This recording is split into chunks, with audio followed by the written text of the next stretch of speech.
The morning Eliza Hart rode into Iron Ridge for the first time, she counted exactly 3 people on the main street who looked up at the wagon. 2 of them laughed. She kept her eyes straight ahead and her jaw tight.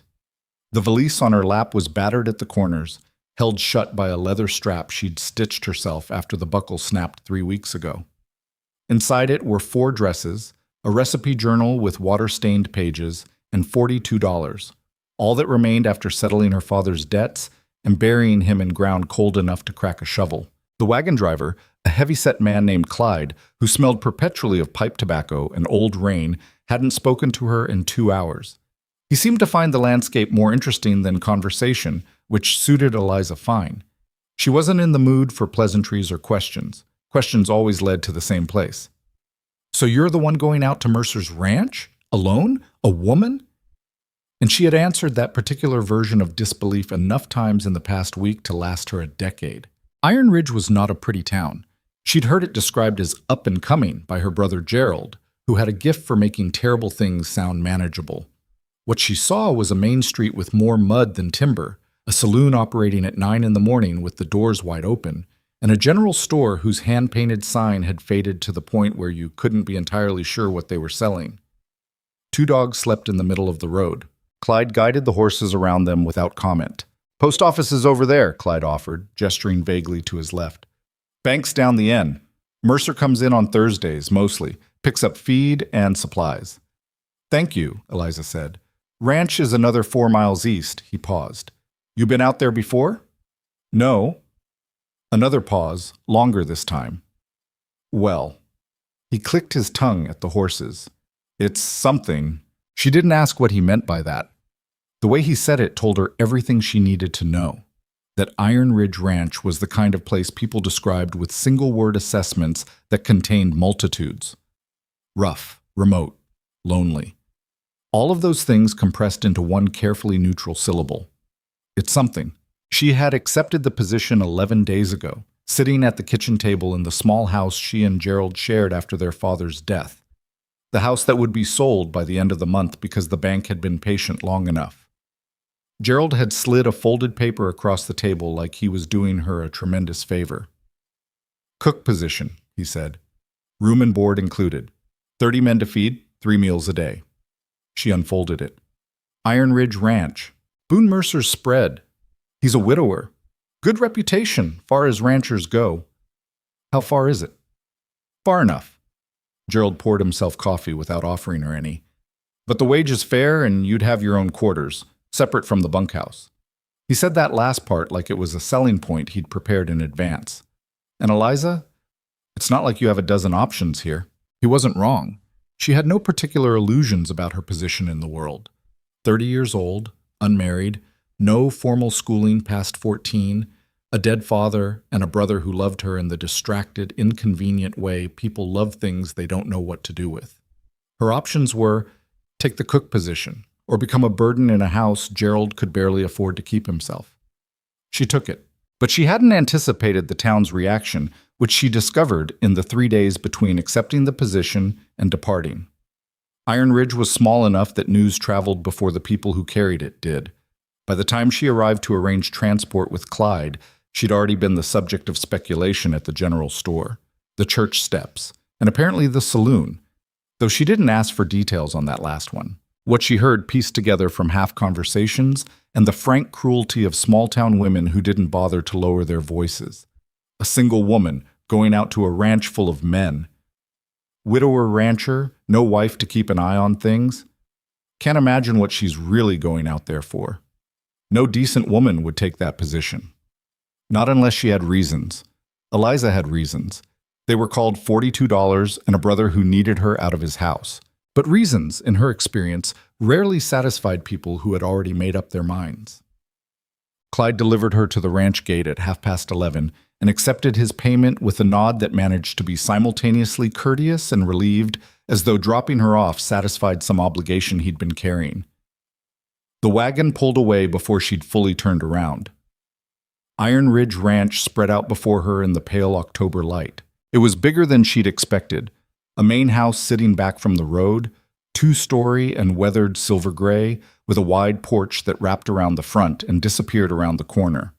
Beyond it, several outbuildings, a barn, what she took for a smokehouse, a long, low structure that had to be the bunkhouse, and, set slightly apart from the others, connected to the main house by a covered walkway, the cookhouse. Her domain, assuming she lasted long enough to claim it. A man was crossing the yard when she arrived, moving with the particular economy of motion that came from spending years doing physical work. He was tall, with dark hair going gray at the temples, a jaw that hadn't seen a razor in several days, and the kind of weathered face that made it hard to guess his age within a decade. He stopped when he saw her. Miss Hart. It wasn't a question. She supposed she was fairly identifiable, the only woman in sight, standing at the gate with a battered valise, looking at his ranch with an expression she hoped conveyed competent assessment rather than the mild anxiety she was actually feeling. "Mr. Mercer," she said. He crossed the remaining distance and picked up her valise before she could protest, which she would have. "Good trip?" "Adequate." He glanced at her sideways. "Clyde talk your ear off?" "He talked about the post office." "That's Clyde." He gestured toward the cookhouse. "I'll show you your quarters and the kitchen. We can go over everything this afternoon. Men eat supper at 6. "What time is breakfast?" He stopped walking, looked at her. 5:30. "And lunch?" "Noon, but it's lighter, something they can carry if they're out on the range." She nodded, filing it away. "What about the supply situation? What do you currently have on hand?" Another pause.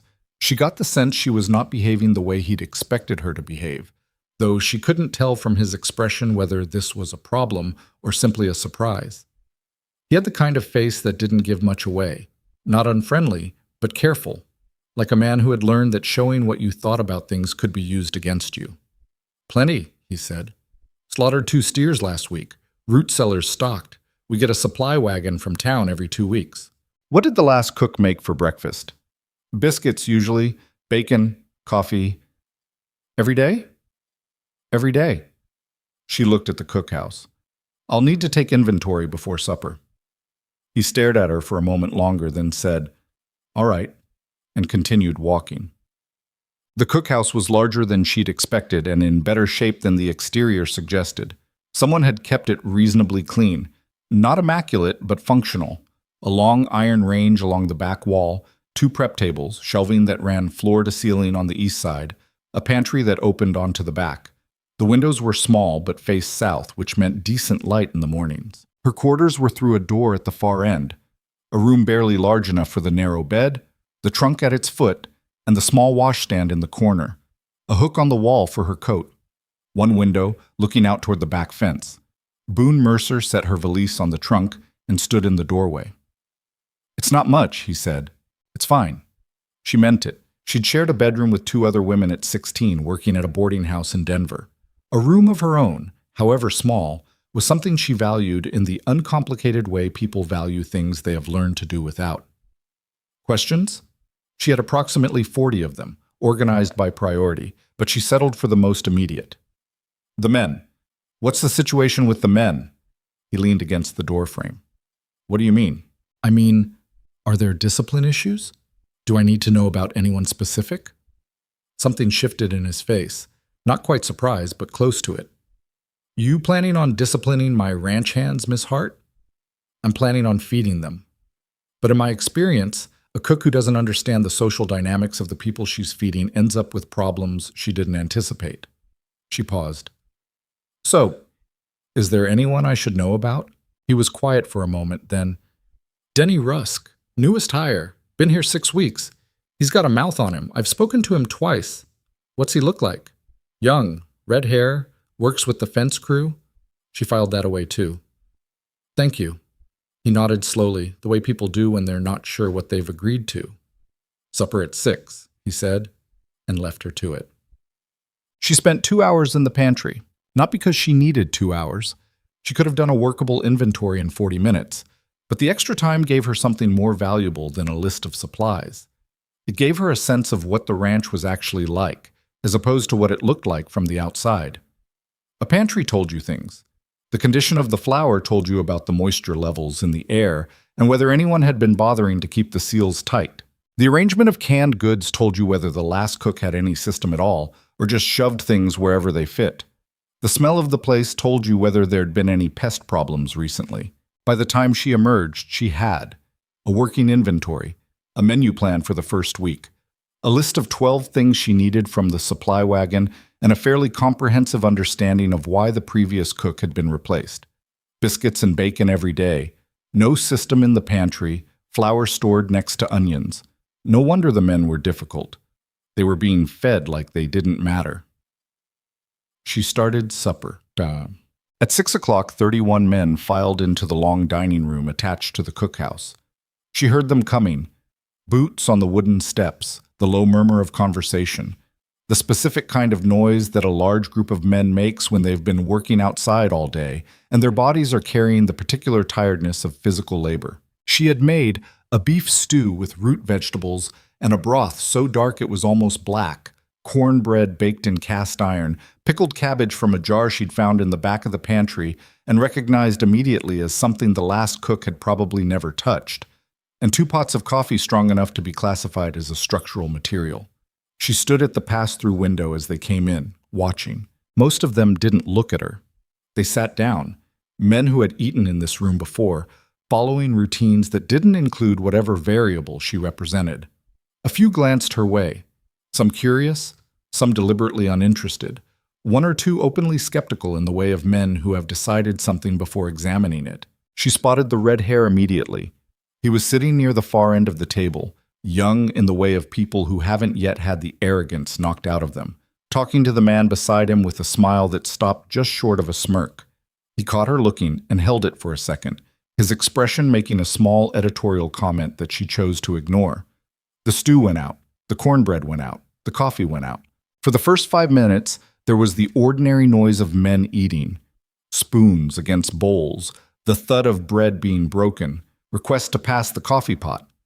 Then the noise changed character slightly. It became less mechanical, more present. She watched through the pass-through and saw it happen. The moment when people stop eating out of necessity and start actually tasting what's in front of them. A man she'd later learn was called Luther, the foreman, a broad-shouldered man in his mid-40s with a gray mustache and the slow speech of someone who chooses words like he's paying for them. He looked up from his bowl, looked at the pass-through, looked back at the bowl. "Where'd this come from?" he said, not to anyone in particular. "New cook," someone answered. Luther ate another spoonful, said nothing else. Across the table, Denny Rusk was looking at his bowl with an expression that was working very hard not to be impressed. She saw him take a piece of cornbread, take a bite, and spend slightly too long chewing it. After supper, she cleaned the kitchen alone. No one offered to help, which she hadn't expected. Around 8 o'clock, as she was drying the last of the serving dishes, she heard the cookhouse door open. She turned. A small girl stood in the doorway.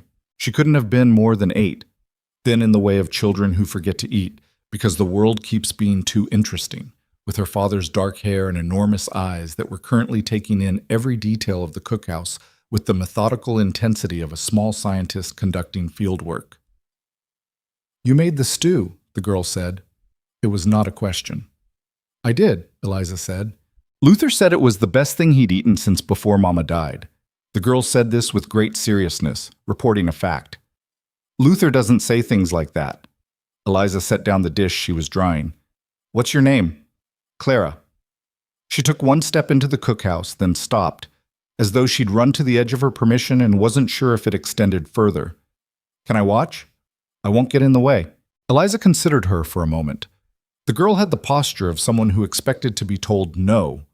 Shoulders slightly raised, chin slightly down, braced for disappointment the way children are who have been disappointed enough times that it's become their default expectation.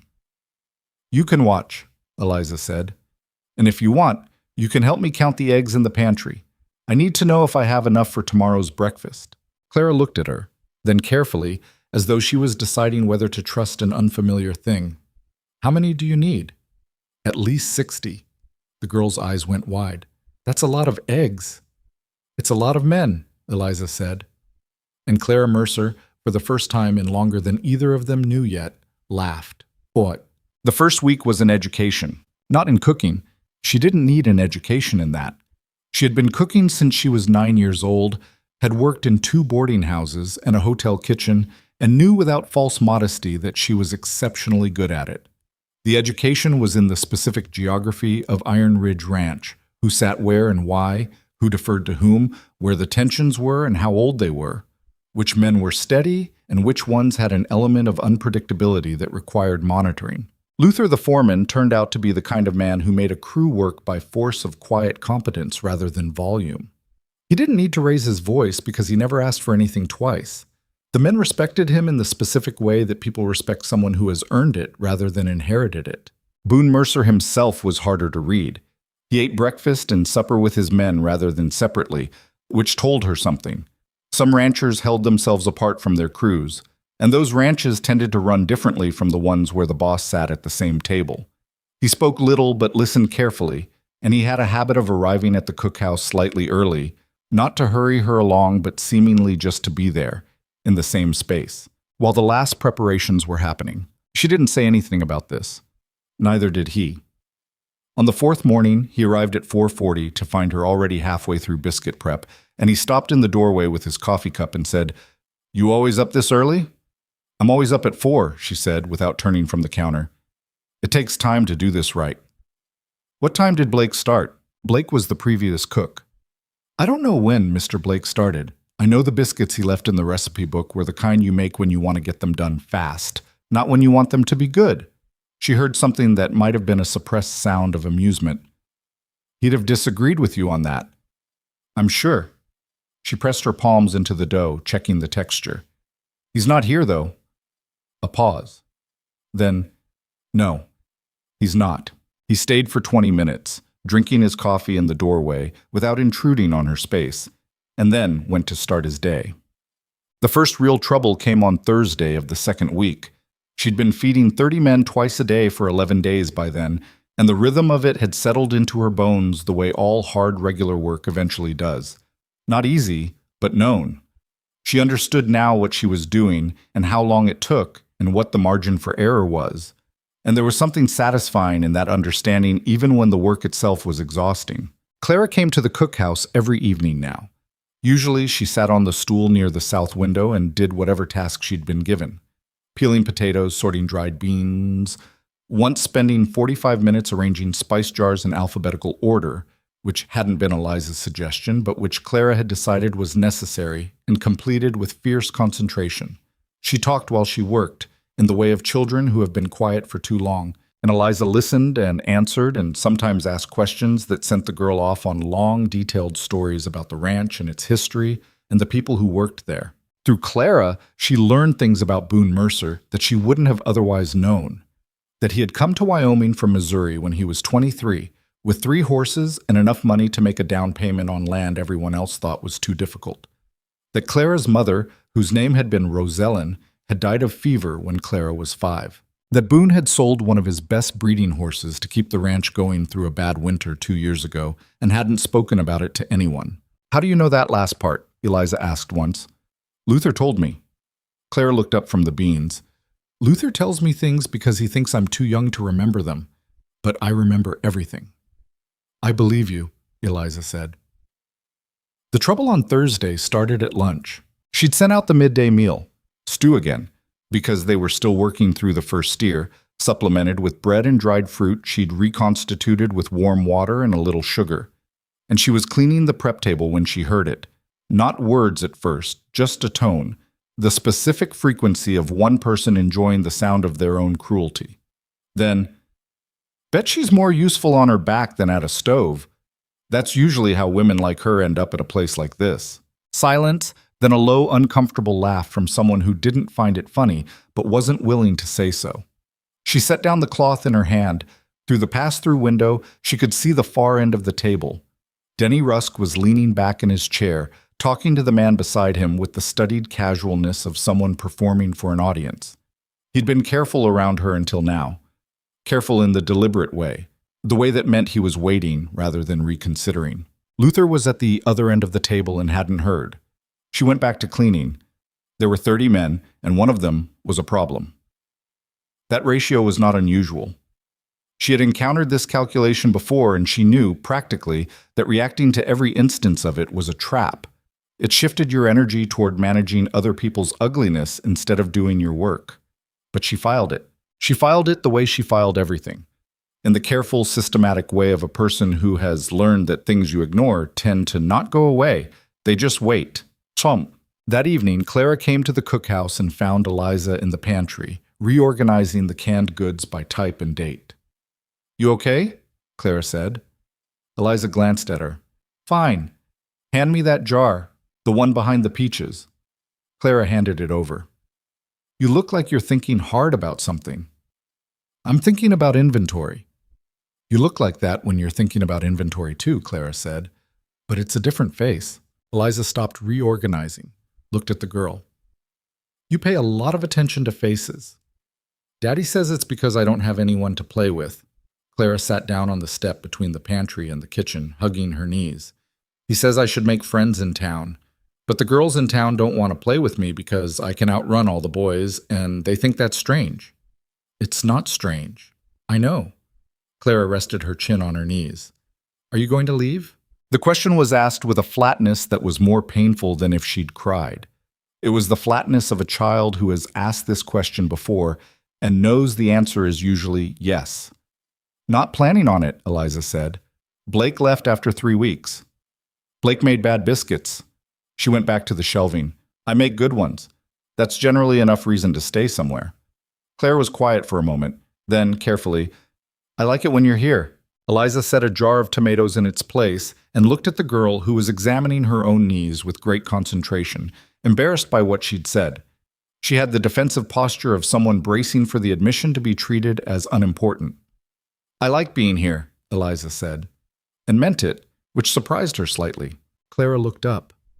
Something in her face shifted, not dramatically, not the cinematic bloom of happiness that happened in stories, just a small loosening, the way a door that's been stuck in a swollen frame gives when the weather finally changes. "Okay," she said, and went back to examining her knees. She made cinnamon rolls on Saturday. It was a calculated decision.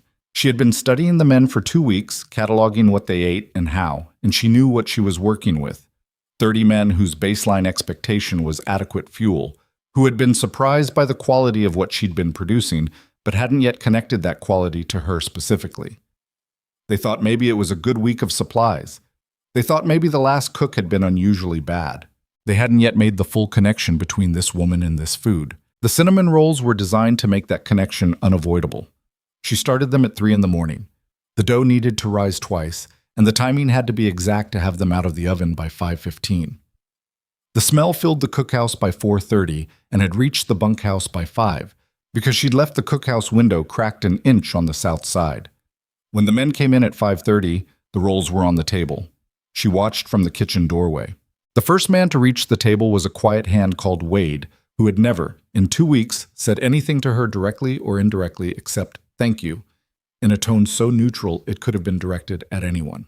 He picked up a roll, tore it apart, and then sat down and looked at it the way people look at something they weren't expecting. By the time Luther sat down, the table was almost silent, which was unusual.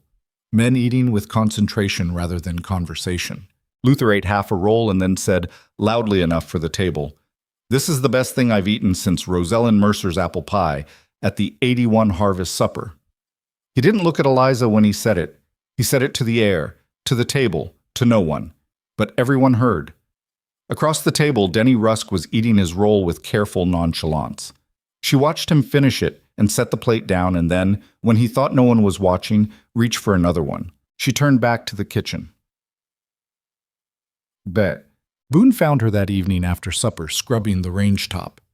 "The men are in a better mood than I've seen them in months," he said from the doorway. "Food does that," she said. "I know food does that. I've had cooks before." He came inside and stood at the counter, not close enough to intrude, far enough to make it clear he wasn't planning to stay long. "It's more than just competent cooking. He paused, visibly working at something. "It's like you understand what they need." She wrung out the cloth and started on the second section of the range. "It's not complicated. They work hard in bad weather, and they're away from their families, and they get paid enough to survive, but not enough to feel valued. So you make food that says you matter. You make something that takes time and care, because taking time and care is how you show someone they're worth it. She paused. It's the same as every place I've worked. Men are easy to read when they're hungry. Boone was quiet for a moment. And when they're not hungry? She looked at him. Then they're harder. He nodded slowly. She seems different these past 2 weeks. Better. She's a smart girl. She is. Something crossed his face. Complicated. The thing that parents carry when they know their child is fine, but are still not entirely sure how that happened. She used to spend evenings in her room, mostly, since her mother. Eliza said nothing.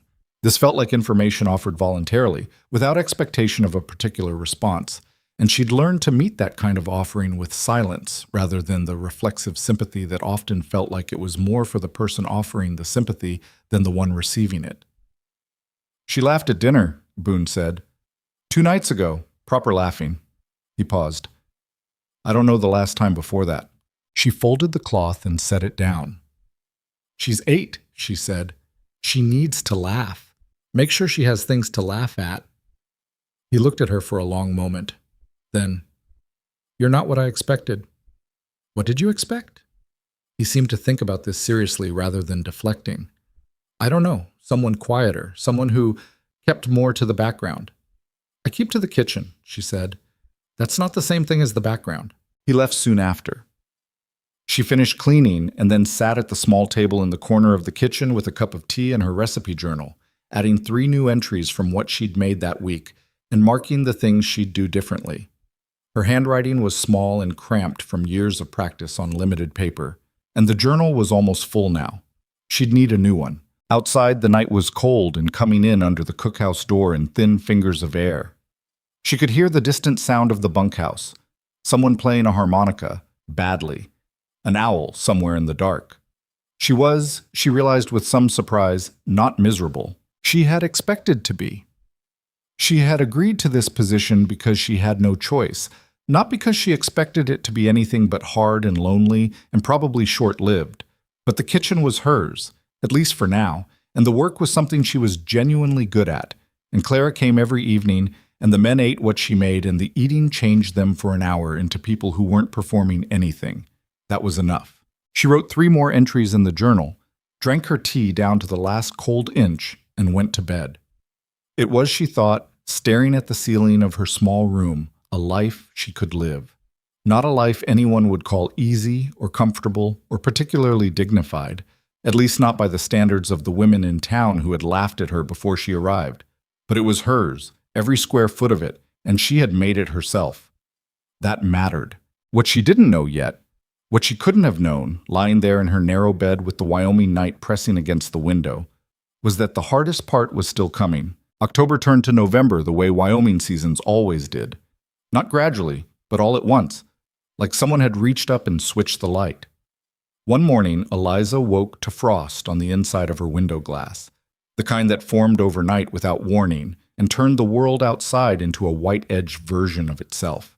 She lay there for a moment, watching her own breath, then got up and started the stove. That was the thing about hard work and cold weather. They had a way of making philosophy irrelevant. You got up because the stove needed starting and 30 men needed feeding, and that was enough reason for any morning.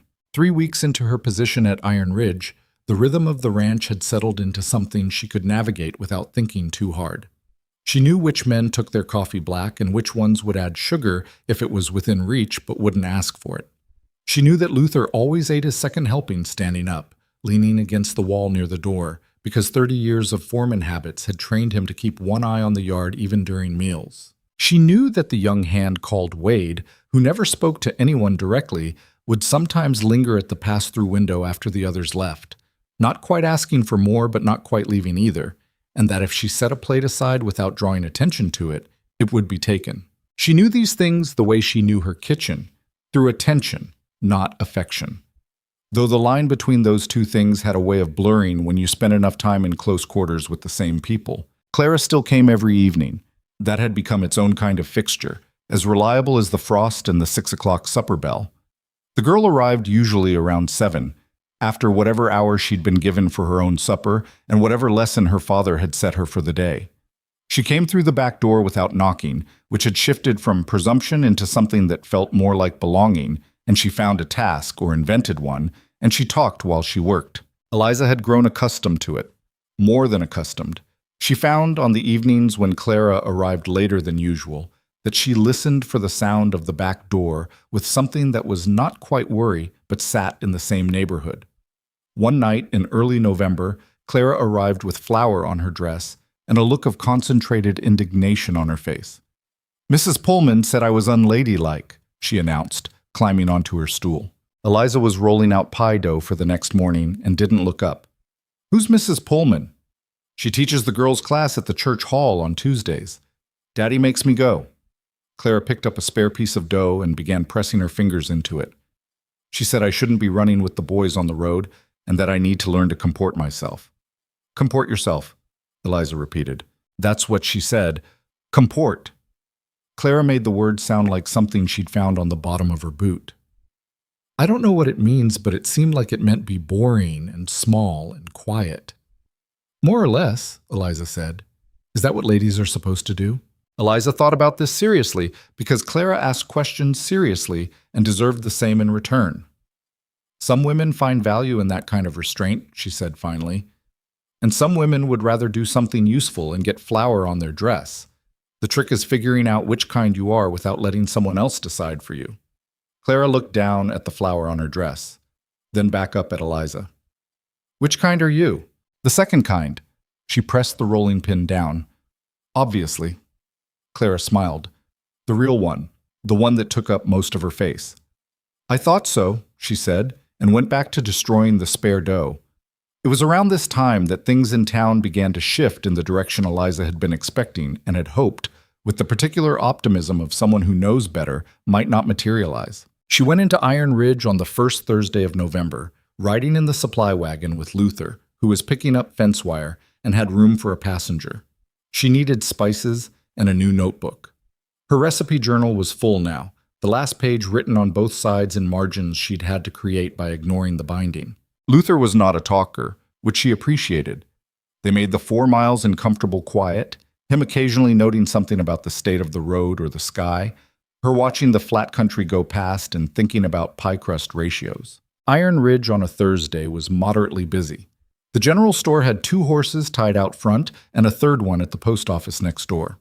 Eliza climbed down from the wagon and told Luther she'd meet him back at the wagon in an hour and went about her errands. The spices first, at Caldwell's general store. She had her list written out in the small, cramped handwriting she used for practical things, and she moved through it efficiently, setting items on the counter while the proprietor, a thin man with a precise part in his hair, assembled her order without comment. He was professional about it, civil. She was a paying customer with a clear list, and he was a man of commerce. It was when she was leaving that it happened. 2 women were coming in as she was going out. She stepped aside to let them through, the polite thing, the automatic thing. And one of them, a woman in her mid-40s with the kind of face that had settled permanently into disapproval, stopped and looked at her. "You're the cook out at the Mercer place," the woman said. It had the structure of a question and the tone of an accusation. "I am," Eliza said. "Harriet Webb," the woman said, without extending a hand. "My husband does business with Boone Mercer." "Miss Hart," Eliza said. The second woman, younger, was watching this exchange with the bright-eyed attention of someone who expects it to be interesting. She had a basket over her arm and a small, satisfied smile that she was working to keep small. "A woman living out there," Harriet Webb said, "among all those men." "I cook for them," Eliza said. "It's a professional position." "Yes." The word had about 6 different meanings packed into it, none of them what it said. "I'm sure it is."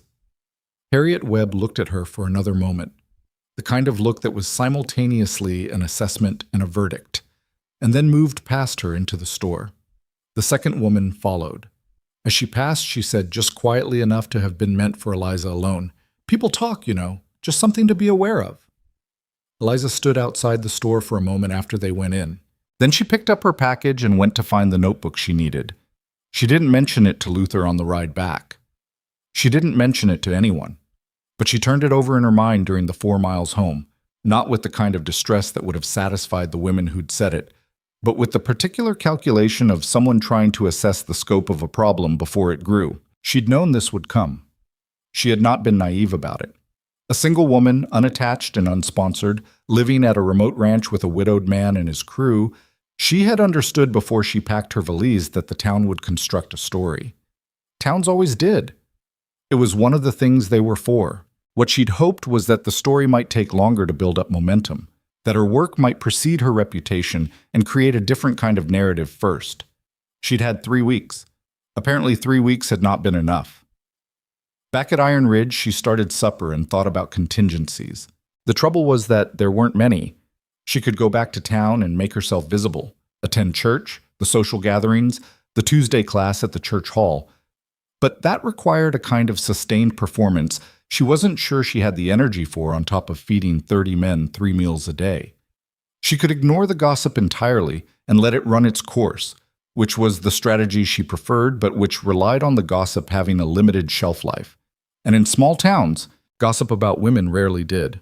Or she could simply do what she'd come here to do, and do it so well that it became impossible to argue with. She set a pot of beans to soak for the next day and started on the biscuit dough.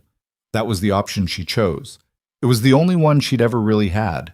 The changes came slowly enough that she might have missed them if she hadn't been watching. A new man arrived at the ranch in mid-November, a hand named Garrett Pell, who'd come up from Colorado with references from 2 different ranches and the kind of easy social confidence that made Eliza immediately cautious.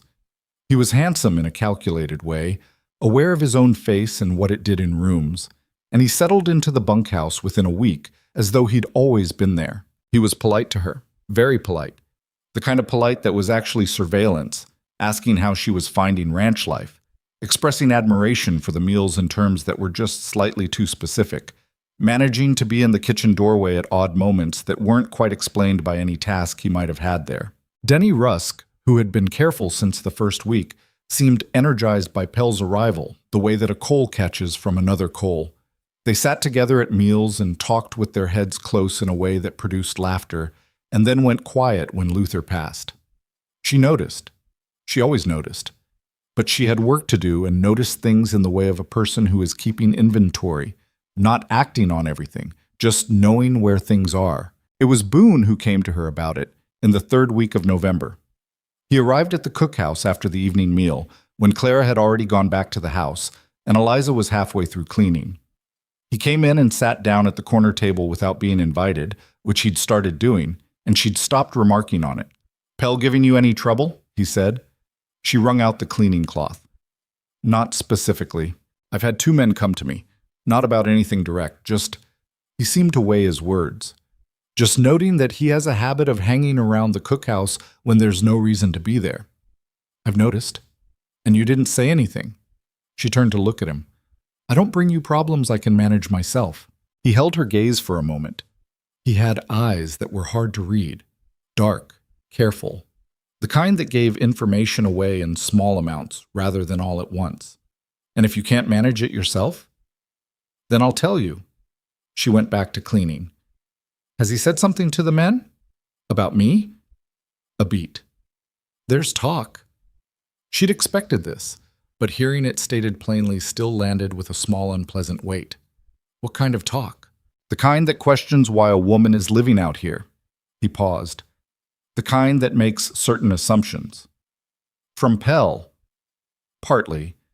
And some of it's coming from town." He set his coffee cup down on the table. "Harriet Webb's been talking. She scrubbed harder at the range top.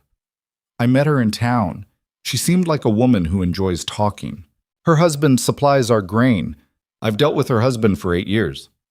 He said it without complaint, as a plain fact, but she heard what was underneath it, the complication this created, the web of practical relationships that meant he couldn't simply dismiss it. "She's suggesting that your being here is inappropriate, that I should have hired a man. A man couldn't do this job better than I can." "I know that." He said it without hesitation, which surprised her slightly. "I'm telling you what she's saying, not what I think." She finished the range top and started on the prep table. "What do you want me to do about it?" "Nothing," he said, and then caught himself because that clearly wasn't quite right. Nothing yet. I just wanted you to know what's out there. I knew something like this was coming. She said it flatly. The moment I took this position, this was going to happen. A woman can't live anywhere near a man without it becoming a topic. No, he said quietly. She can't, not here. Not yet. She wasn't sure what he meant by yet. She didn't ask. He left, and she finished cleaning, and she did not sleep particularly well that night, lying in the narrow bed, listening to the Wyoming wind, finding the cracks in the cookhouse wall, thinking about Harriet Webb and Garrett Pell, and the slow, reliable machinery of other people's opinions. She got up at 4 and started the stove. There was nothing else to do. The first snow came the following week, not the light preliminary snow of early winter, but the serious kind, the kind that arrived already knowing it was staying. She woke to 8 inches and a sky the color of pewter, and spent the morning calculating what adjustments were needed for the week's menu now that getting to the root cellar required actual effort, and keeping the cookhouse warm required twice the wood. 30 men needed more calories in cold weather. That was simple physiology, and she'd planned for it. She moved more towards stews and soups, things that stayed hot and could be supplemented easily, and she doubled the bread output and added salt pork to the rotation. The cold changed the character of the ranch, not fundamentally, but in its textures. Men came in from outside, stamping snow off their boots, their faces red and their tempers occasionally shorter from the added difficulty of working in cold. They ate faster. They were quieter in the evenings. The harmonica that someone had been playing in the bunkhouse fell silent for a week. Clara still came, now in a coat and hat that were slightly too large, with her breath making small clouds in the cold air as she crossed the yard from the main house. She'd been having lessons at home since the snow made town impractical, taught by her father from books he'd ordered from a catalog in Cheyenne. She came to the cookhouse with geography questions sometimes, or arithmetic, and Eliza answered what she could and admitted frankly what she didn't know, which Clara seemed to appreciate more than false certainty would have. One evening, Clara arrived looking red around the eyes in a way that was trying very hard not to look red around the eyes. Eliza saw it and said nothing directly. She handed the girl a task, grinding pepper, something that required effort and concentration, and let her work in silence for a while. After maybe 10 minutes, "A letter came," Clara said. "From who?" "Aunt Margaret, Daddy's sister." She ground harder at the pepper. "She wants me to come stay with her, in Cheyenne, for the winter. She says it would be good for me to have female company and proper schooling." "What does your father think?" "He hasn't decided." Clara set the pepper grinder down and stared at it. "He never decides things fast. He thinks about everything for a long time before he does anything. It used to bother me more than it does now." She paused. "He asked what I wanted. What do you want?" Clara was quiet for a long moment. The cookhouse smelled of simmering broth and wood smoke. Outside, the wind was moving snow across the yard in thin, shifting curtains. "I don't want to go," she said finally. "Everything's different now. The evenings are—" She stopped. "I don't want to go back to how it was before." Eliza didn't ask her to clarify how it was before. She understood well enough. "Then tell your father that," she said. "What if he sends me anyway? Then you go and you come back and you find the evenings again when you get back." She picked up a wooden spoon and checked the broth. "Things that are good don't disappear just because you're not present for them for a while." Clara thought about this. Then, "Did you ever have to leave somewhere you didn't want to leave?" "Yes." "What happened?" "I left," Eliza said, "and then I went somewhere else, and some things I found again, and some things I didn't." She tasted the broth. "That's usually how it goes." Clara was quiet for a while after that. But when she left that night, she said, "I'm going to tell him I want to stay, with the particular resolution of a child who has made a decision and intends to hold it." Eliza went back to her stove and didn't say anything. But she thought that Boone Mercer probably had no idea, when he'd sent that letter to the cook agency 3 months ago, what he was setting in motion. The situation with Pell worsened in December, not dramatically but persistently, in the way of water getting through a bad roof. Nothing catastrophic, just a constant low-level presence that required ongoing attention. He had started making comments at meals. Not to her. He was careful about that, careful in the specific cowardly way of a person who wants the effect without the accountability. He made them to the table generally, to the air, to whoever was nearby, timed to when Luther was at the other end of the range or out of the dining room entirely. She heard most of them. She was designed, by years of working in loud kitchens, to catch conversations she wasn't supposed to be part of. She filed them. Interesting that a woman like her wouldn't find something closer to town. Must be reasons. That one, with a smile that made the word reasons heavy with implication. Widow rancher, no wife. Convenient arrangement. That one quieter, but she'd been at the pass-through and the acoustics were good. Wonder what she had to do to get the position. That one she heard through the back wall while she was in the pantry, and Pell thought she was in her quarters. Denny Rusk laughed at that last one. Two other men did not laugh, but did not say anything either. She registered each one the way you registered weather, as information, not an emergency. Not yet. What she also registered, more quietly, was Boone Mercer. Because here was the thing about Boone Mercer that she had not fully understood until December. He was paying attention. Not to her specifically, or not only, he paid attention to his ranch the way a man pays attention to something he has built with his own hands and cannot afford to have fail. He watched his men the way she watched her kitchen, cataloging without appearing to catalog. He knew about Pell. He came to her a second time in the second week of December, and this time he didn't sit down. He stood in the doorway with his coat still on, as though he wasn't planning to stay. "I've talked to Pell," he said. She was checking tomorrow's dough, pressing her thumb into it to feel the texture. "About what specifically?" "About his conversations at meals?"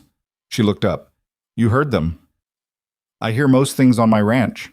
He paused. "He denies it." "He would. I told him the next time I had reason to speak to him about it, he'd be collecting his pay and finding a different ranch." He said it without emphasis, the way he said most things, but there was something underneath it that was not quite contained by the flatness. "I wanted you to know I'd done that." She looked at him for a moment. "Thank you." He nodded. Then, "You should also know that it won't necessarily stop the talk. The talk is partly from town now, not just from him." "I know. Harriet Webb spoke at the women's social last week." He seemed to find this next part distasteful.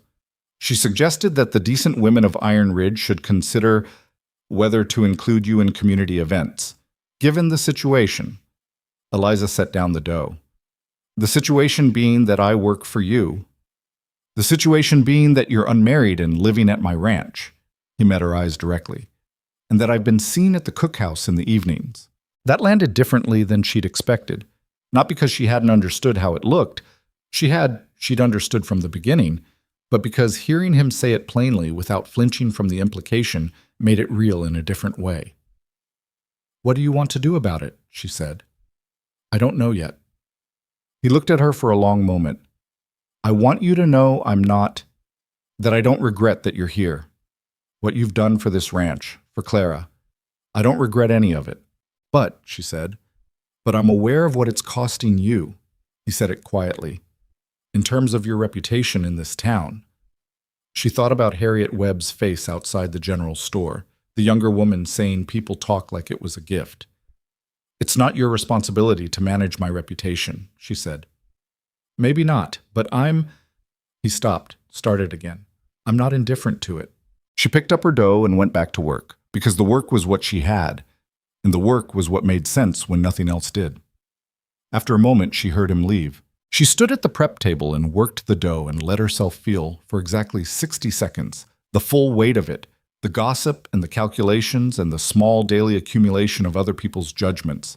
She let herself feel it completely, the unfairness of it, the exhaustion of building something good in a place that kept trying to define her by what she was not, rather than what she was. 60 seconds. Then she put it down. She had 30 men to feed tomorrow, and the day after that, and the day after that. She had work to do. Christmas came to Iron Ridge Ranch with a practical disregard for sentiment. The temperature dropped to the kind of cold that made every breath hurt, and the snow had been consolidated by wind into hard ridges across the yard that looked decorative but were actually just difficult. Boone had brought in an extra cord of wood the week before and stacked it under the covered walkway between the main house and the cookhouse, which she appreciated in the unglamorous way she was coming to appreciate most of his gestures, as evidence of competence rather than warmth. though she suspected the line between those two things was also blurring. She made a proper Christmas dinner. She had decided this in October, when she'd taken the inventory and seen that there was enough in the supply situation to do it right if she planned ahead. She'd been planning ahead since then, setting aside specific things, making certain requests in the supply orders, trading out practicality for occasional ambition. On Christmas Day, she made roasted beef with pan drippings, mashed potatoes with the last of the cream she'd been hoarding, glazed carrots from the root cellar, bread rolls made from a recipe she'd learned from a cook in Denver who'd been trained in a hotel kitchen before she came west, and 3 apple pies that had required a negotiation with the dried apple supply that she had worked out carefully over the preceding 2 weeks. The men came in and stopped talking. Then they sat down and ate in a different kind of silence than the usual meal silence. Not the silence of men consuming fuel, but the silence of people who were, for a moment, somewhere other than where they usually were. 2 of them went back for seconds of everything. One, a man in his 50s whose name she'd never been sure of because he went by a nickname she hadn't confirmed the origin of, sat with his fork halfway to his mouth for about 10 seconds just looking at his plate.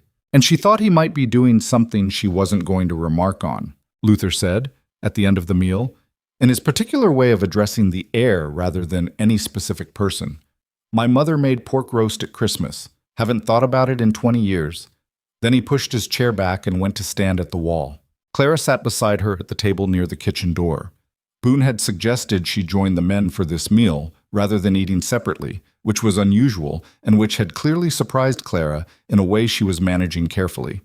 She ate everything on her plate and then looked at Eliza and said, in a very quiet voice, "Thank you." Eliza said, "Eat the pie." Boone caught her eye across the table and held it for a moment. He said nothing.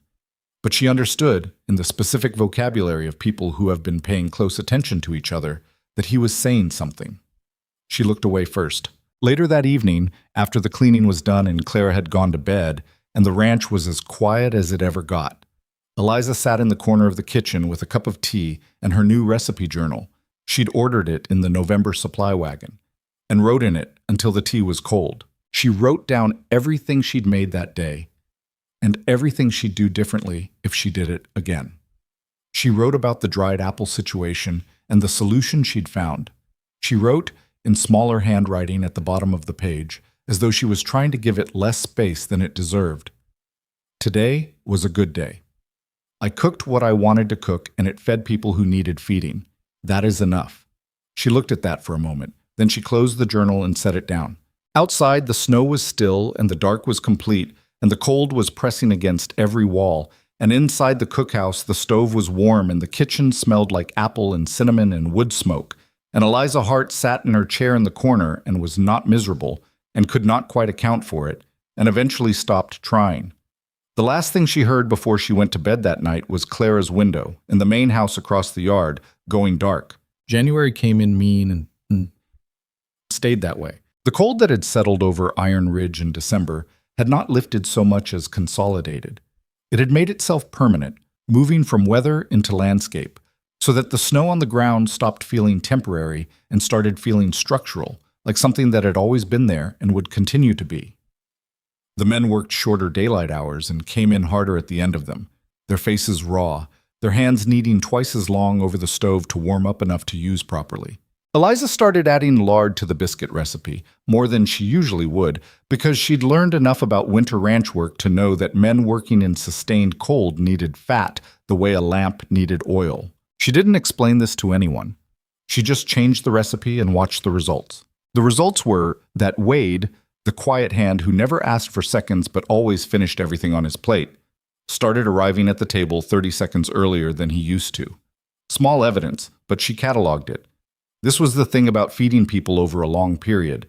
You developed a kind of fluency in the language of how they ate, and that language told you things that spoken language often didn't. Boone noticed the biscuit change.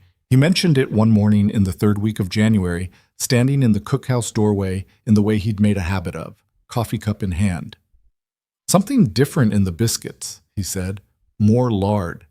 She was crimping the edges of a batch before the second rise. "Cold weather. Men need it." He nodded slowly.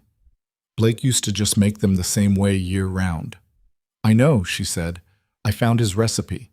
It was a summer recipe. A pause. How do you know it was a summer recipe? Because it doesn't account for what the body burns in cold. She pressed the last edge down. In summer, you can get away with less fat because people aren't working against the weather. In January, out here, you need to feed the shiver as well as the hunger. He was quiet for a moment, then, feed the shiver. It's not a technical term. No, he said. Something in his voice had a quality she was still learning to identify. It appeared when she said something he hadn't expected, and it wasn't quite amusement and wasn't quite admiration, but sat somewhere between the two. I don't imagine it is. He left for the range 20 minutes later, and she went back to her morning, and she did not think about the look on his face when she'd said it, and then she thought about it for about 10 seconds, and then she stopped. The situation with Pell had quieted after Boone's conversation with him in December, but quiet was not the same as resolved. He'd pulled back the comments at meals. That specific avenue was closed now, but he'd found others. He worked the bunkhouse instead, where Boone wasn't. She knew this because Luther told her, not in a direct statement, but in the oblique way Luther communicated things he thought were relevant but couldn't quite say plainly. Some men talk more than they work, Luther said one afternoon in January, appearing at the cookhouse door to return an empty coffee pot. He set it on the ledge and looked at a fixed point on the wall. Usually the work catches up with them eventually. Usually, she said. Rusk is following his lead. He picked up the pot, set it back down, which was as close to fidgeting as Luther ever got. I've had words with both of them about their fence work. Separate issue, but... He stopped. But, she said, just something you should know. He picked up the pot again, and this time left with it. She stood at the counter for a moment after he'd gone, putting the shape of it together. Pell and Rusk, working the bunkhouse. Luther aware of it. The two separate threads, the work issue and the social one, running close enough to each other that Luther could mention them in the same almost conversation without quite connecting them. She wondered how long it had been building and how much she hadn't heard, because the things you didn't hear were always more dangerous than the things you did. She found out on a Sunday. It had been building toward it the way things build toward breaking points, not in a straight line, but in accumulation, layer by layer, small things going on top of other small things until the structure could not hold any more weight. She understood this in retrospect. In the moment, it arrived the way most breaking points do, as a thing she wasn't quite ready for despite having seen it coming. Sunday at Iron Ridge was a lighter work day, the men doing maintenance and smaller tasks rather than the full-range operations of the weekdays. They ate lunch later, around 1 o'clock, and the meal was less formal. People came and went at different times rather than all at once. This was usually fine. She preferred the weekday structure, but she had adapted. On this particular Sunday in the last week of January, she'd made a chicken stew. 2 birds from the henhouse that had stopped laying, which was the practical end of a hen's career at a working ranch, with biscuits on the side and dried apricots she'd soaked overnight for something that wasn't quite dessert, but sat in that direction. She was at the pass-through window when she heard it. The dining room was half full, men coming in ones and twos, and the noise was the irregular kind that happened when a group didn't all arrive at once. Louder in some corners, quieter in others, conversations competing with each other. She was serving from the window, ladling stew into bowls and passing them through, her attention split between the next portion and the temperature of the biscuits. She heard Pell's voice first, the tone of it, the specific register he used when he was performing for an audience and knew he had one. Widow rancher, he was saying, years without a woman in the house, and then he brings in a cook. Real convenient if you think about it. She kept serving. She had cataloged this. This was the known territory. The question is whether she cooks better than the last cook, or whether she's just more useful in other ways. Laughter. 2 voices, maybe 3. Rusk was one of them. She ladled another bowl. Her hand was steady, which she noticed because it was a thing to notice. The specific steadiness of a hand belonging to a person who is making a decision about whether to act. I heard she came out here because she had to, Pell continued. He was warming up now. She could hear it. The particular confidence of a person who has an audience and hasn't been interrupted. Couldn't find decent work in town. Couldn't find a husband either. Now she's living out here among the men and telling herself it's professional. The smile was in his voice, thick as cream. Sure it is, sweetheart. Sure it is. She set the ladle down. She walked around this counter, through the kitchen, through the door that connected to the dining room. She hadn't planned this. She would think about that later. The fact that there had been no calculation, no assessment of contingencies, no application of the practical thinking she usually brought to problems. She had set the ladle down and walked around the counter, and that was all there was to it. 23 years of keeping her head down and her mouth shut and her hands working, and something at the center of her had simply decided it was done. The dining room went quiet the moment she came through the door. Not immediately. It took 2 seconds, the noise dying from one end of the table to the other as people registered her presence. By the time she reached the far end where Pell was sitting, there was no sound in the room except her boots on the wooden floor. Pell looked up at her. He had the face of a man who was still wearing his smile from before, not quite having had time to put it away. He was sitting back in his chair, one arm hooked over the back, entirely comfortable in his own body and his own space. "Miss Hart," he said, pleasantly. She looked at him for one full second. Then she slapped him across the face hard enough that his head turned and his chair rocked, and the silence in the room, which had already been complete, somehow became more complete, a deeper register of quiet that she hadn't known was available. Pell sat with his head turned, one hand coming up slowly to his cheek. His face had gone through about 4 different expressions in rapid succession and hadn't entirely settled on one yet. "You will not," Eliza said, and her voice was level, which was the most frightening part of it, she would later think. Not the slap, but the voice, flat and certain as a board nailed down. "Speak about me in this room or any other. You will not speak about me to the men in the bunkhouse. You will not speak about me in town or anywhere else that your voice can carry." She looked at Rusk, who was sitting 2 seats away with the expression of a man who has very suddenly reconsidered the wisdom of recent choices. That goes for anyone who's been listening and laughing. She looked back at Pell. "Are we clear?" Pell said nothing. His cheek was reddening visibly. "I asked you a question," she said. "We're clear," he said in a voice that was trying to be contemptuous and not managing it. She turned and walked back to the kitchen. The silence held for another 10 seconds after she disappeared through the door. Then she heard the specific, complicated sound of a room full of men trying to decide what to do with what had just happened. Not the return of regular conversation, but something more cautious and unresolved than that.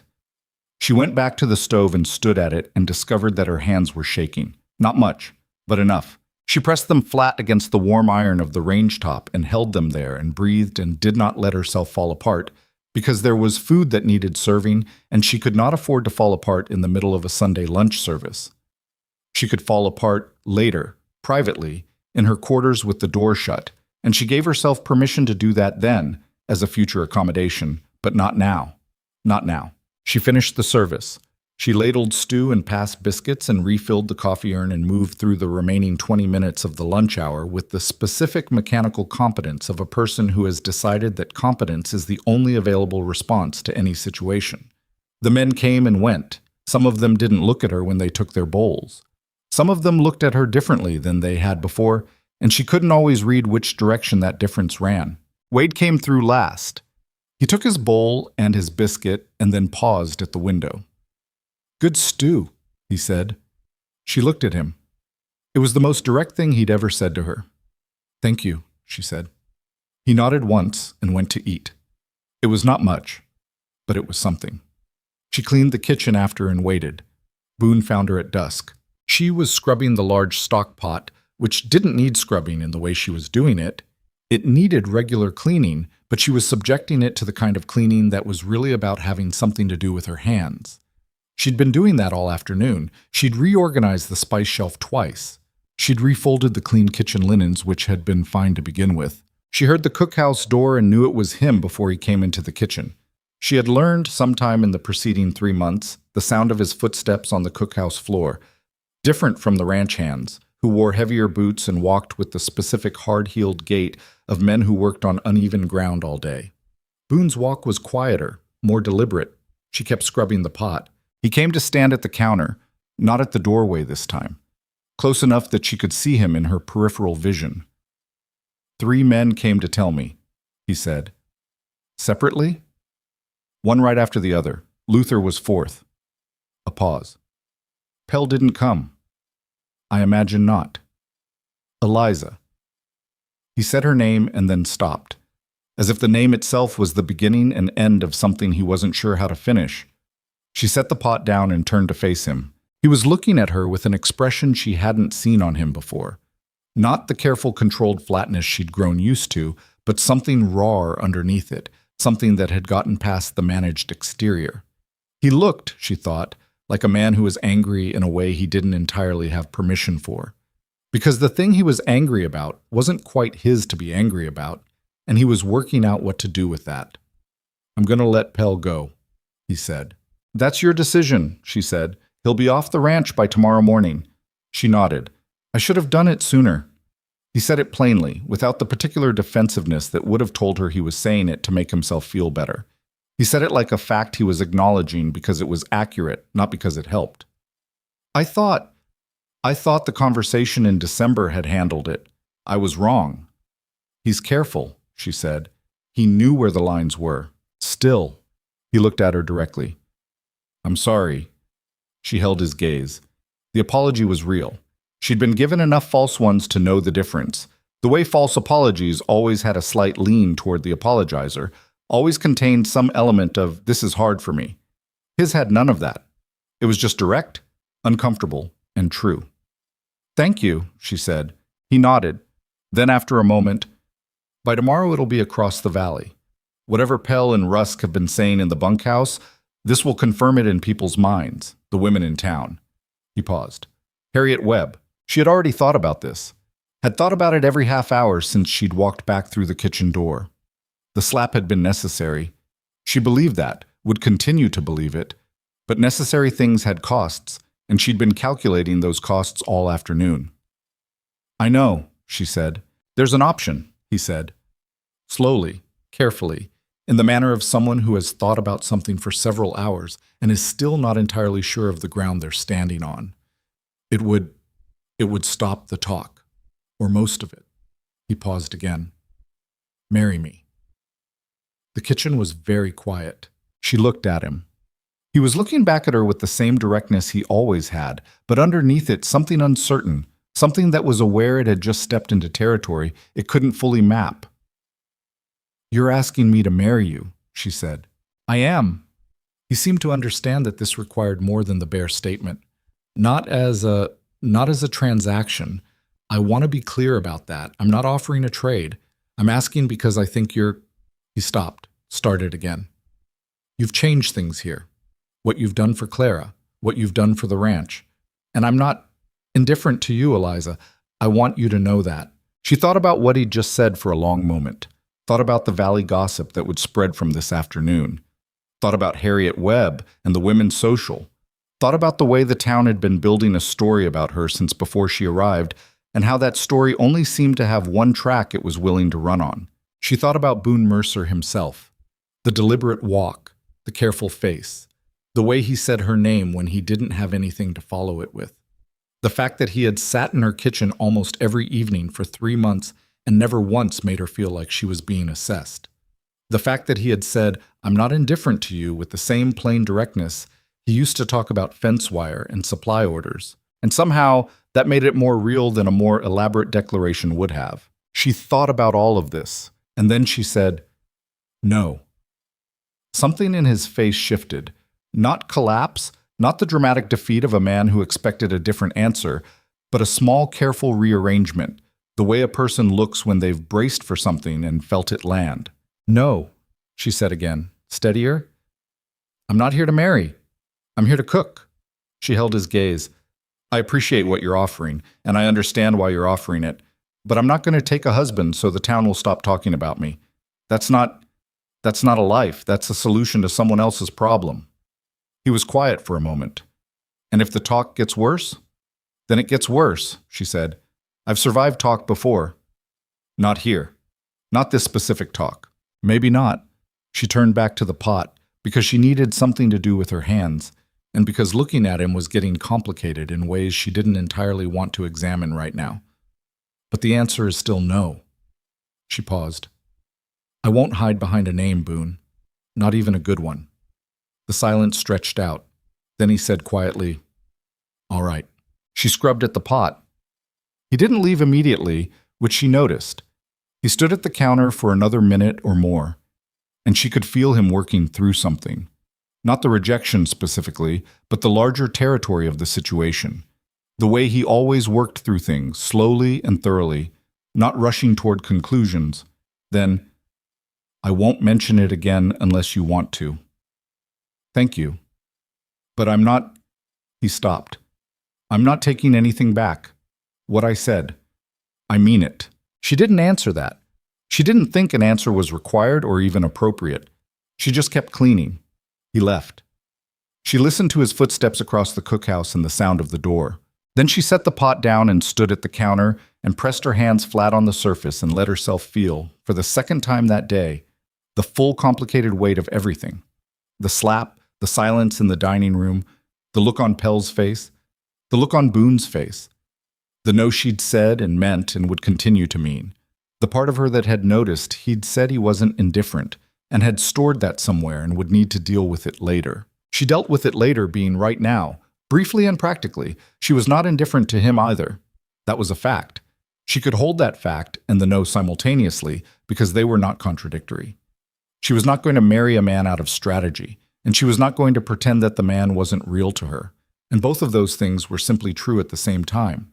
She put them both away and made herself a cup of tea. She was halfway through it when Clara appeared at the back door.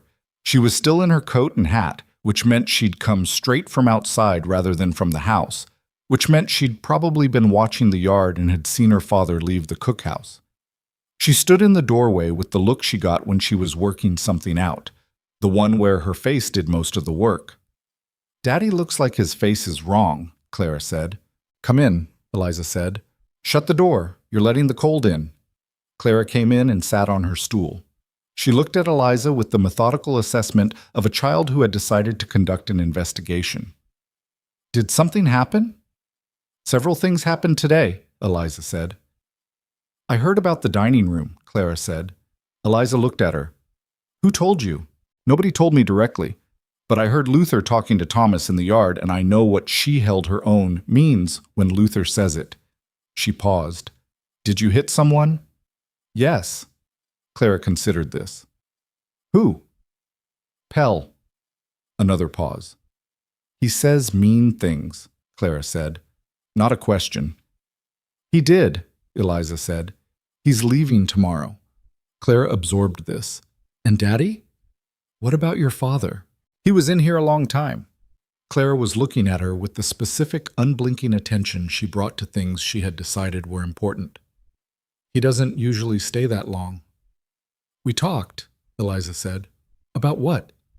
She looked at the girl, 8 years old with eyes that saw too much and a memory that kept everything and a whole life ahead of her that was going to be complicated and good and hard, not necessarily in that order. "About the ranch," Eliza said. "And other things." Clara looked at her for another long moment, in the way she had of weighing whether an answer was complete or just the portion of a complete answer that she was being offered. Then she seemed to decide to accept it, at least for now. "Will you teach me to make the biscuits?" she said. "The proper ones. The winter ones." Eliza set down her tea. "Now?" "If you're not too tired."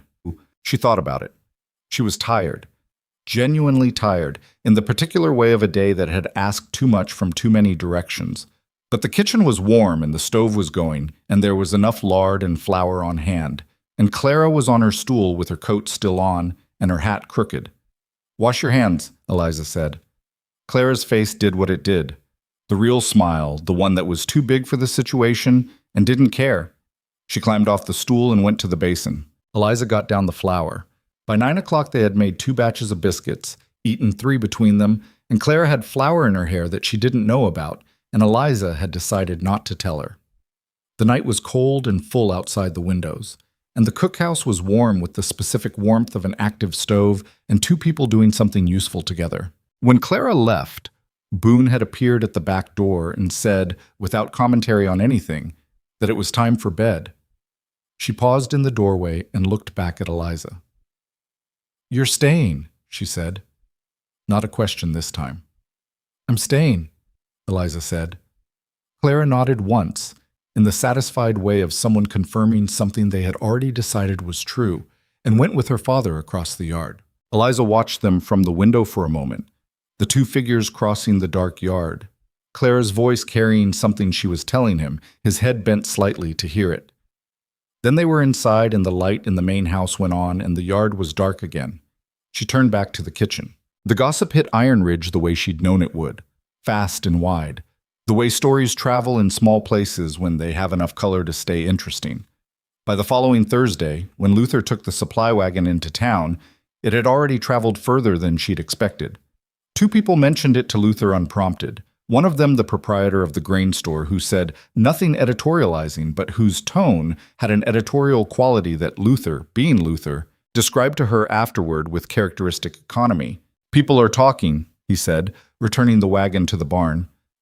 "I know," she said. "They're saying you attacked a man." "I slapped a man. There's a difference." Luther looked at her sideways. "Webb's wife is saying you're a danger to the community." She could imagine exactly how Harriet Webb had said it. The particular pleasure certain people took in being the person who defined a situation for others, who got to call a thing what it was before anyone else had the chance to. "I'm a cook," Eliza said. "You're also a woman who hit a man in front of 30 witnesses," Luther said. He said it without judgment, which was the way Luther handled most things. "I'm not saying you were wrong. I'm saying that's what they're working with." She thought about it that night and the night after, lying in her narrow bed with the cold pressing through the walls and the wind making its usual Wyoming commentary on the state of human affairs. She thought about Harriet Webb and what the upcoming spring social would look like, and whether she was going to spend the next several months pretending the situation wasn't getting worse. She was not, she decided, going to spend the next several months pretending. She thought about what she had instead of what she didn't have, which was the only math that had ever gotten her anywhere. She had her kitchen and her craft and the specific credibility of 30 men who ate her food and knew what it was worth. She had Luther's oblique and reliable loyalty. She had Clara, who had flour in her hair and was learning the winter biscuit recipe. And she had something else, something she'd been aware of at the edges and hadn't looked at directly. The county cooking competition was held every spring in Millhaven, 20 miles east, which was the closest thing to a city in the region and the place where the surrounding territory converged once a year to conduct its social business. She had heard it mentioned in passing, twice, once by Luther, who'd noted that the previous cook had entered and come fourth, and once by a hand named Charlie, who'd mentioned his wife had taken second place in the preserved goods division the year before. She had filed it. She pulled it back out now and looked at it properly. A cooking competition, 20 miles away, open to the public. She thought about Harriet Webb and the women's social and the way the town had decided what kind of woman she was before she'd cooked a single meal. She thought about the specific impotence of being defined by a story you had no part in writing. Then she thought about what she knew how to do and how well she knew how to do it and what it would mean to do it where everyone could see. She turned over in the narrow bed and pulled the blanket tighter and thought about recipes. The spring competition was 4 months away. 4 months was enough time to prepare properly, if she started now. She got up at 4 the next morning and started the stove, and while the kitchen was heating, she sat at the corner table and opened her recipe journal and began to write. 4 months was both longer and shorter than she'd expected. Longer because winter at Iron Ridge had a way of making time feel geological. Slow, compressed, defined by the same cold and the same dark, and the same 4 walls of the cookhouse, day after day until she had to remind herself that the calendar was actually moving. Shorter because 4 months was not much time to prepare something that would need to be genuinely extraordinary, and she knew the difference between good and extraordinary, had known it her whole working life, and understood that the distance between those two things was not talent, but precision. The kind that came from testing and failing and adjusting and testing again. She started in February, not with the competition dish specifically. She hadn't settled on that yet, but with the fundamentals, working through the recipes in her journal with a methodical attention she hadn't applied to anything since the first weeks at Iron Ridge when she'd been learning the ranch's rhythms. Every evening after the kitchen was cleaned and Clara had gone back to the house, she stayed at the corner table and wrote ratios, temperatures, timing, the specific way that altitude and dry air affected rising times, the behavior of butter versus lard in cold pastry. She filled 12 pages in February alone. Clara noticed, as Clara always noticed. "You're writing more than usual," she said one evening in early March, watching Eliza make notes at the corner table while a test batch of pie pastry chilled in the cold room. "I'm preparing for something," Eliza said. What something? She had not told anyone yet. She wasn't sure why. Some combination of not wanting to invite comment before she'd decided she was actually doing it, and the specific superstition of a person who has learned that naming things aloud sometimes makes them harder to achieve. But this was Clara, who kept everything and judged nothing. "The county cooking competition," she said, "in Millhaven, in May." Clara was very still for a moment, then, "Can you enter? Can women enter? The rules don't exclude anyone." She'd checked this through Luther, who had ridden into town in February and asked what she'd described as a casual question at the grain store. "It's open to anyone who registers and pays the entry fee." "How much is the entry fee?" $2. Clara did the arithmetic visibly on her face. "That's a lot." "I have it." She did, barely. She'd been saving since October, sending the minimum to Gerald and keeping the rest, not out of any specific plan, but out of the general principle that a person without savings was a person without options. "What happens if you win?" "Prize money, enough to matter." She paused. "And it's not just the money." Clara looked at her with the particular attention she brought to things she understood were more complicated than they appeared. "It's because of the people in town," she said. Not a question. "Partly," Eliza said, "because they've been saying things." "Clara." "I know they have," the girl said. Her voice was even, almost adult in its flatness. "I'm not stupid. I hear things too. People in town say you're—" She stopped. "They say things about why you're here. About you and Daddy." Eliza set her pen down. "What do you think? About why I'm here?" Clara considered this seriously. "I think you're here because you cook better than anyone I've ever seen, and because you needed a position." She paused. "And because something needed to be better here, and you came along when it needed to be." Eliza looked at the girl for a long moment. "That's a generous interpretation." "It's what I see," Clara said, with the unshakable confidence of a 9-year-old who has not yet learned to distrust her own observations. She went back to her notes. Clara went back to the beans she was sorting. Outside, the March wind moved across the yard, and the stove popped, and the ranch was quiet in the specific way it got in the evenings, when the day's work was finished and nothing yet demanded anything from anyone. "I want to come," Clara said after a while. "To Millhaven. To watch." "We'll see," Eliza said. "That usually means no." "That usually means we'll see." Clara considered this and apparently found it acceptable. Boone found out about the competition 2 weeks later. She hadn't told him directly. She'd been waiting, not because she needed his permission, but because she wasn't sure yet what she wanted from the telling of it. And Boone had the effect on her of making her want to be careful about what she said and how she said it, because he listened the way few people listened all the way to the end of things. He found out because Luther told him, which Luther had apparently decided was necessary, and he came to the cookhouse on a Tuesday evening in the middle of March, after Clara had already gone in.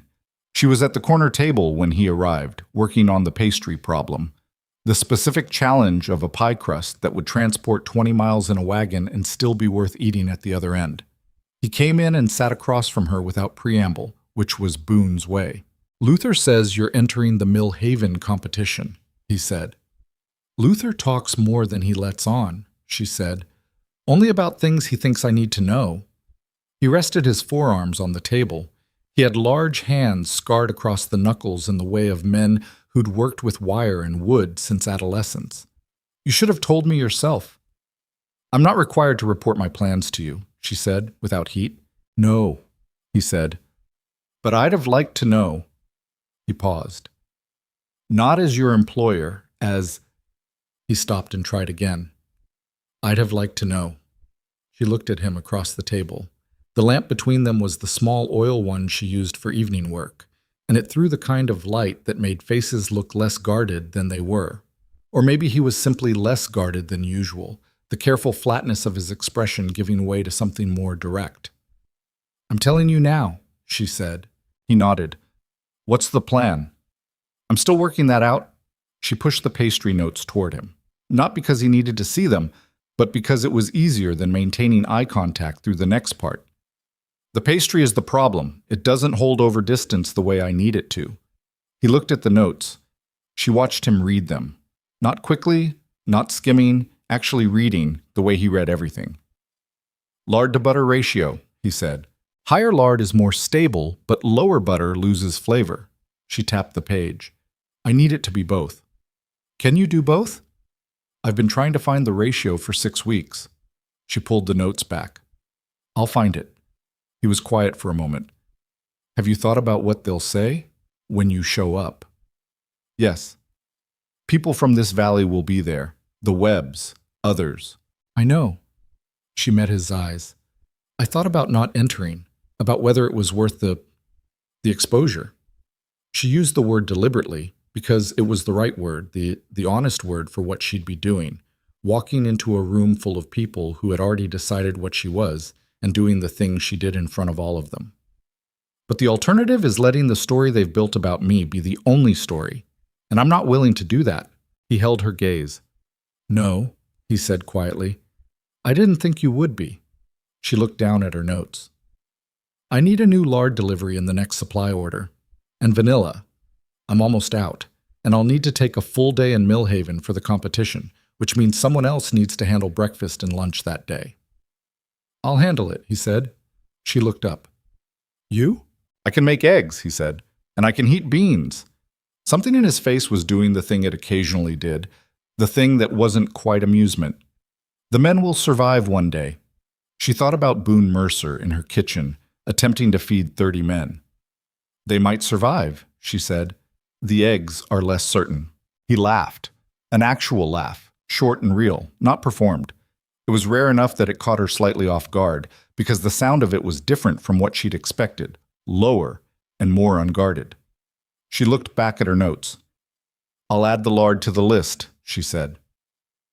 The spring social in Iron Ridge happened in April, 3 weeks before the competition, and it was Boone who suggested they attend. She had not planned to. She had been managing the situation with the town at a deliberate distance, doing what was necessary, going in for supplies with Luther, keeping her head down in the specific way of someone who has chosen their battles and is not going to fight on every front simultaneously.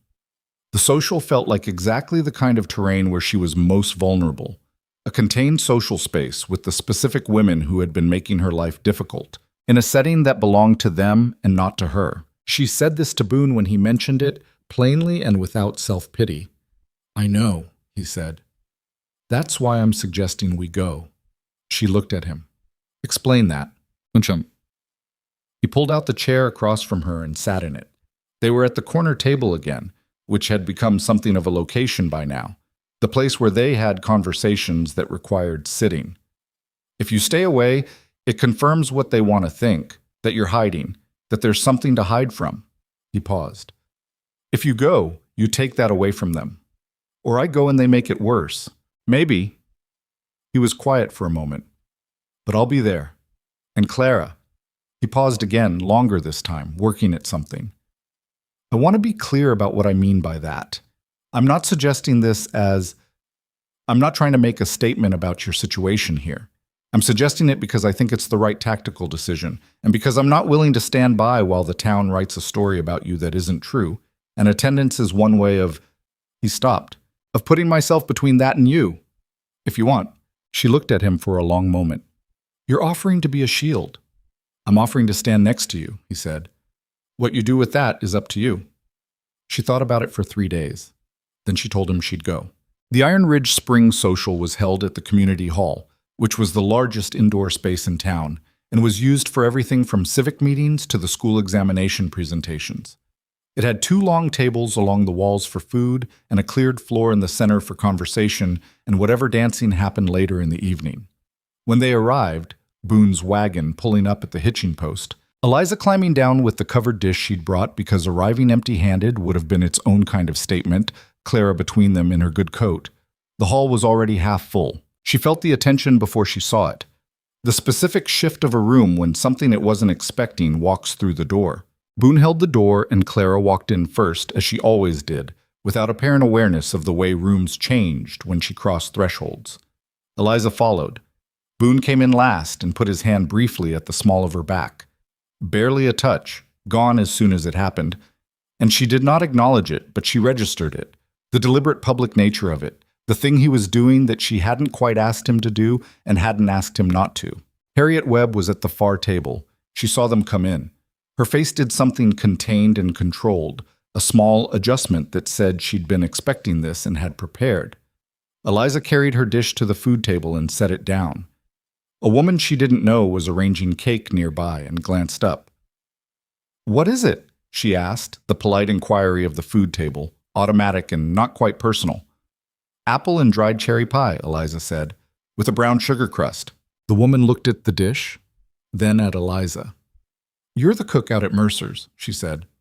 "I am," Eliza said. "I heard about the competition," the woman said, and her voice had a tone that Eliza couldn't immediately place. Not hostile, not exactly warm. "Millhaven, in May." "That's right. My sister entered 2 years ago." She paused, still looking at the pie. "She took third, nearly won it." She looked up. "She'd want to know what's in the crust." Eliza looked at her.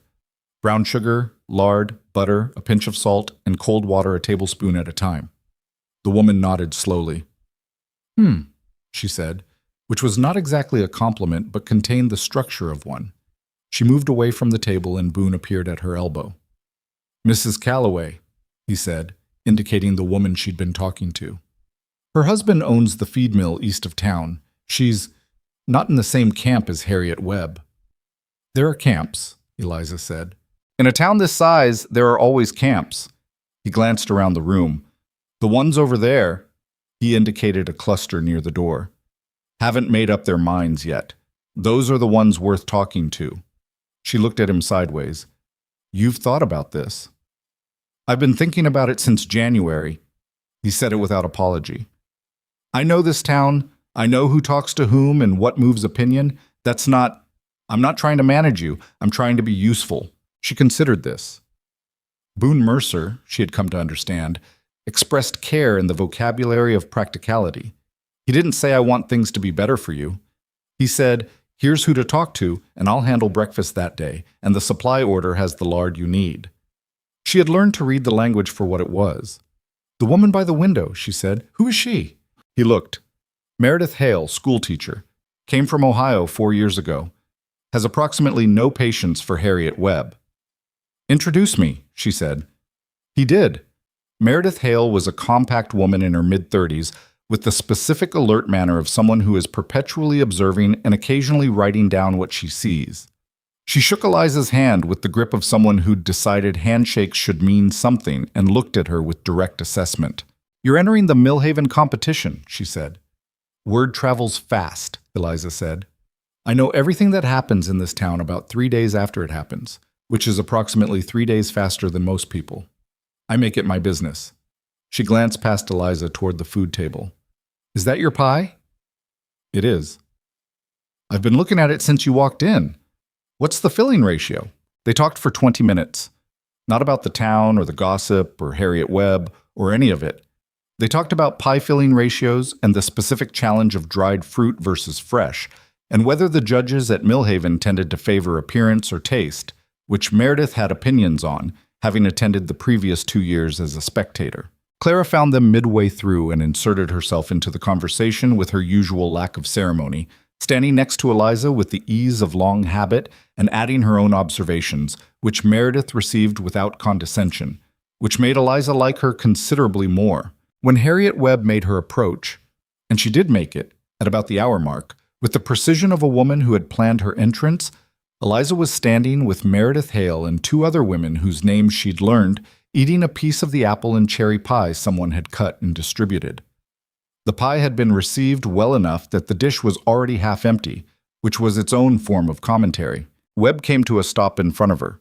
She was wearing the particular expression of a woman who has decided that civility is the best weapon available to her in this specific social context.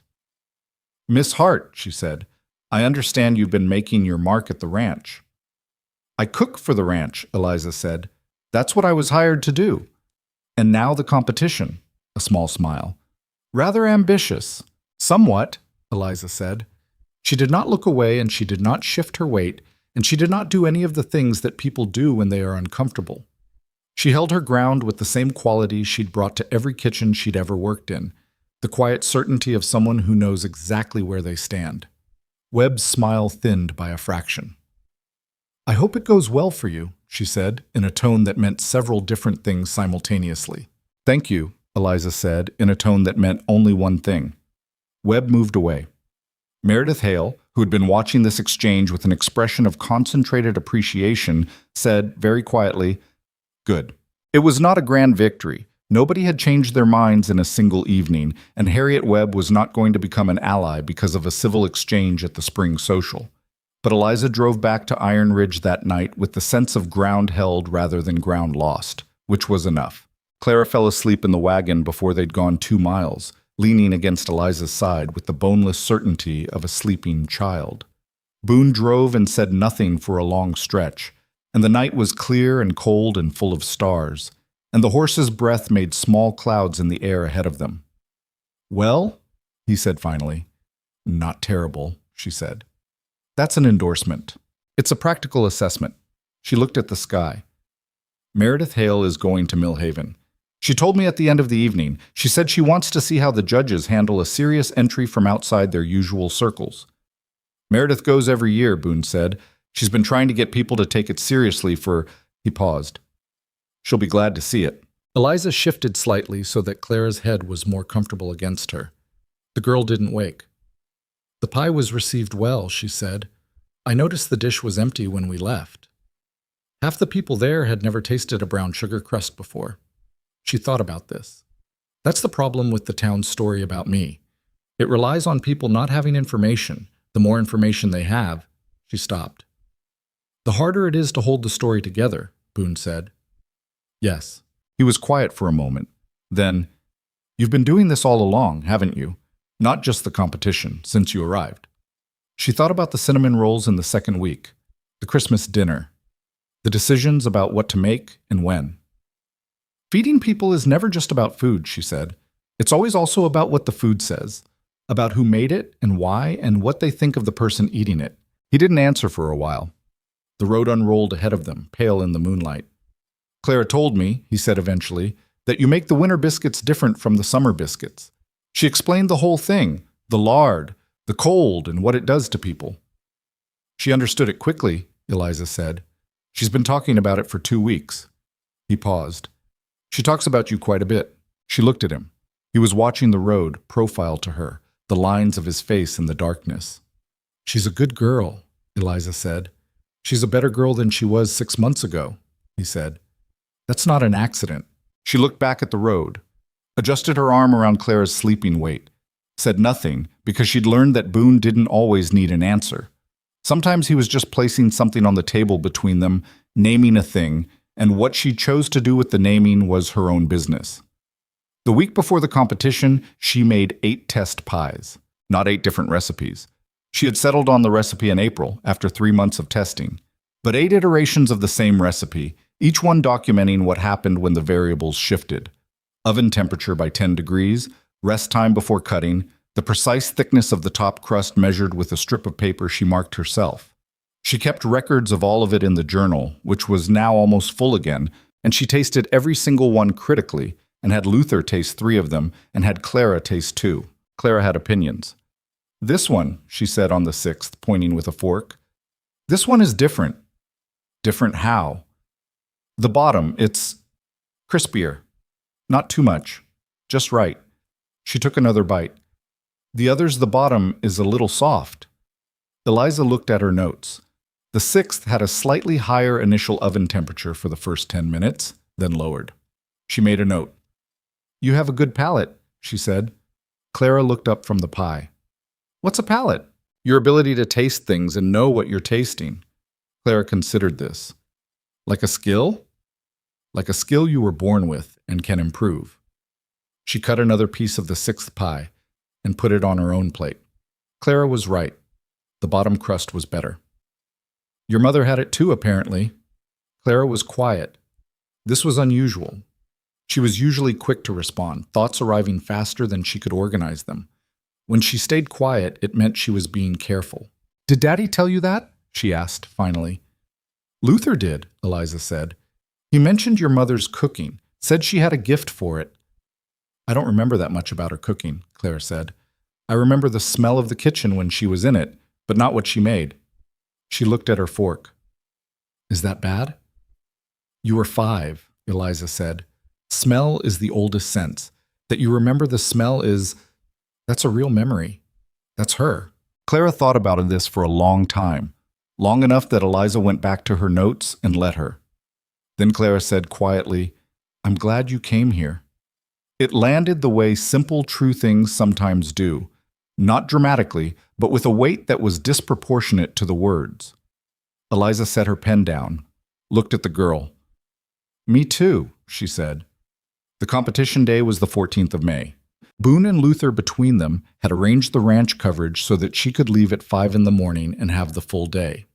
Luther managed breakfast with the help of Charlie, who had cooked in a mining camp for 2 seasons and could produce edible eggs in quantity, if not in elegance. Boone drove the wagon. Clara had been given permission to come, which she'd received with the specific radiating satisfaction of a person who has successfully held a position. They drove the 20 miles to Millhaven in the early morning, the wagon carrying Eliza's equipment and the 6 pies she'd made the day before, 2 apple cherry, 2 spiced peach with dried fruit, 2 plain apple with the brown sugar crust, all 6 packed in the wooden crates she'd lined with clean cloth to absorb any jostling. She sat in the back with the pies for the first hour, checking them, her hand resting against the crates to feel the movement of the road and whether the wagon was hitting it smoothly enough. Clara sat beside her for the first mile and then migrated to the front seat beside Boone, which was where she preferred to be on wagon trips. She had opinions about the landscape and liked to point them at whoever was driving. Eliza sat in the back with her pies and watched Wyoming go past and thought about brown sugar crusts and oven temperatures and the specific quality of attention she would need to bring to the next 8 hours. She was not nervous, or she was nervous in the way she was always nervous before something that mattered. Not fear of failure, but the live wire quality of a person who cares about doing something well and understands the possibility of falling short. She'd felt it before every hard service she'd ever run, every important meal, every time the stakes were high enough that mediocrity wasn't survivable. It was just a tension sharpened past its usual point. She could work with that. Millhaven was bigger than Iron Ridge by a factor that felt almost disorienting after months on the ranch. A real main street with 2-story buildings and a telegraph office, and 3 hotels and a crowd that suggested the May gathering drew people from the surrounding 50 miles. The competition was held in the town hall, which had a large ground floor divided for the day into sections. Preserved goods along the south wall, baked goods in the center, cooked dishes near the kitchen access in the back. She registered at this table near the entrance, paid her $2, received her number, and was directed to her assigned space at the baked goods tables. The space beside hers was already occupied by a woman in her 50s with the careful setup of an experienced competitor. Everything laid out with the precision of someone who had done this before and knew exactly what the judges looked for. She glanced at Eliza's registration number and then at Eliza. First time? She said. Yes, Eliza said. What are you entering? Apple cherry pie, spiced peach pie. The woman looked at her. 2 entries? The rules allow 2. They do. She returned to her arrangement. Agnes Morrow, she said. I've taken first in baked goods 3 of the last 5 years. Eliza Hart, Eliza said. Cook at Iron Ridge Ranch. Agnes Morrow looked at her again with a slightly more complex expression. Something had shifted in her assessment, though which direction it had shifted Eliza couldn't quite tell. Ranch cook, she said. Yes. Most ranch cooks I've known, Agnes said, cook for appetite, not for quality. She paused. You clearly have an opinion about that. I have an opinion about most things, Eliza said, and went back to unpacking her crates. She saw the Webb party arrive at 9:30, not Harriet Webb specifically, but 3 women from Iron Ridge whom she recognized as part of Webb's social circle, there either as spectators or entrants in other divisions. They saw her. She acknowledged the fact that she'd seen them see her and went back to her preparation. Boone found her at her table just before the judging began. Clara is with Meredith Hale, he said. They found each other approximately 30 seconds after we arrived and have been discussing the preserved goods division with what I can only describe as professional intensity. Eliza almost smiled. She has a good palate. She told me that, he said. 3 times. He looked at the table. The 2 pies set out with their crusts catching the light from the hall's high windows. He looked at them for a moment without speaking. They're good, she said. Not boasting, just stating. I know, he said, simply, with the same plainness he brought to everything. The judging took 2 hours. She stood at her table and watched the 3 judges make their way through the baked goods section, a methodical process, each judge tasting and conferring quietly, marking sheets on clipboards. She watched Agnes Morrow receive their attention with the composure of experience and thought about the brown sugar crust and whether the transport had affected the bottom. It had not. She could see it when the judges cut the apple cherry. The bottom was right, the color exactly what she'd been working toward, the fill holding its shape without being stiff. Agnes Morrow watched the judges at Eliza's table with a face that gave nothing away except, for one moment, a brief involuntary assessment she'd clearly not intended to show. The results were announced from the hall steps at 2 o'clock. Preserved goods first, then cooked dishes, then baked goods, which was last. She stood with Clara on one side and Boone slightly behind, in the crowd that had gathered on the hall steps and spilled onto the street. Meredith Hale was 3 people to her left. Agnes Morrow was near the front, composed, waiting. The announcer was a man named Croft, who seemed to take genuine pleasure in the ceremony of it, reading each winner's name with the measured delivery of someone who understood that suspense was part of the point. 3rd place, baked goods, a name she didn't recognize, from a town east of Mill Haven. 2nd place, Agnes Morrow. Agnes received this with a nod that was graceful and contained, though something around her eyes suggested it was not the result she'd expected. 1st place, baked goods division, Mill Haven County spring competition, Eliza Hart, Iron Ridge. She heard it the way you hear things that you have prepared for and still aren't entirely ready for, the words arriving in a sequence that her mind processed a full second before the rest of her caught up. Clara made a sound beside her that was not quite a word. Boone, behind her, put his hand briefly on her shoulder. Just that. Then he dropped it. She walked to the steps. Croft shook her hand and said something she would not later remember, and gave her an envelope that contained the prize money, and the crowd around the steps applauded in the way of crowds at civic events, genuinely but without frenzy, the honest response of people watching something they'd been assembled to watch. She stood at the top of the steps with the envelope and looked out at the crowd. She found the Iron Ridge women first, the 3 from Webb's circle standing together, wearing expressions that were working very hard to be neutral. She found Meredith Hale, who was not working to be neutral at all, and whose expression was therefore considerably more satisfying. She found Clara, who had stopped making sounds and had arrived at a stillness that for her was the equivalent of shouting, her face doing everything at once. And she found Boone, at the back of the crowd, watching her. Just watching. His face had the look it got when he'd let the careful exterior go. Not much, just enough that she could see what was underneath it.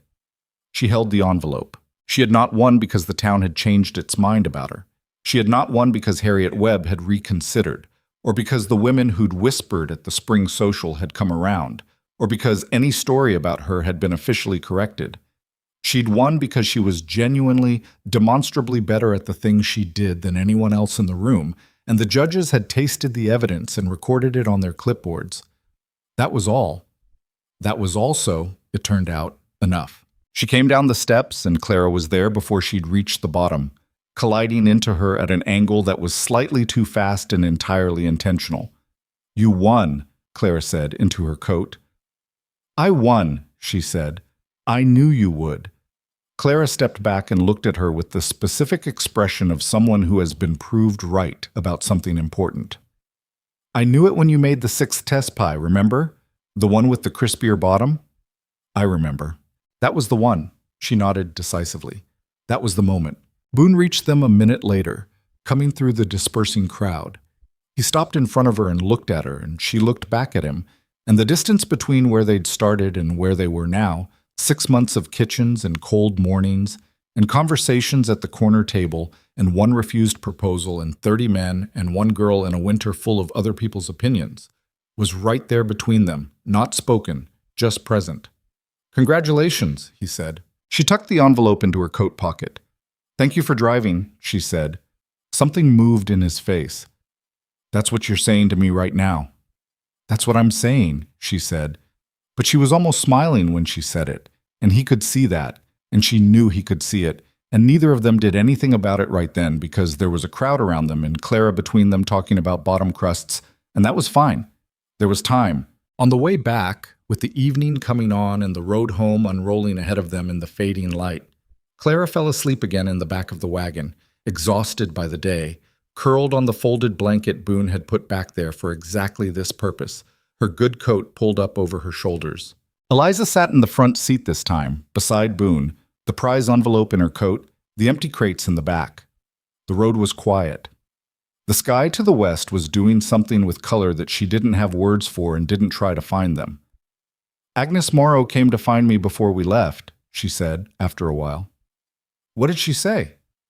She asked for the bottom crust recipe. She paused. I gave it to her. He glanced at her sideways. Why? Because she asked, she said, and because being the person who wins and still gives the recipe away is different from being the person who just wins. He drove for a moment. You're always doing that, he said, thinking about what things mean beyond what they are. Isn't everyone? No, he said.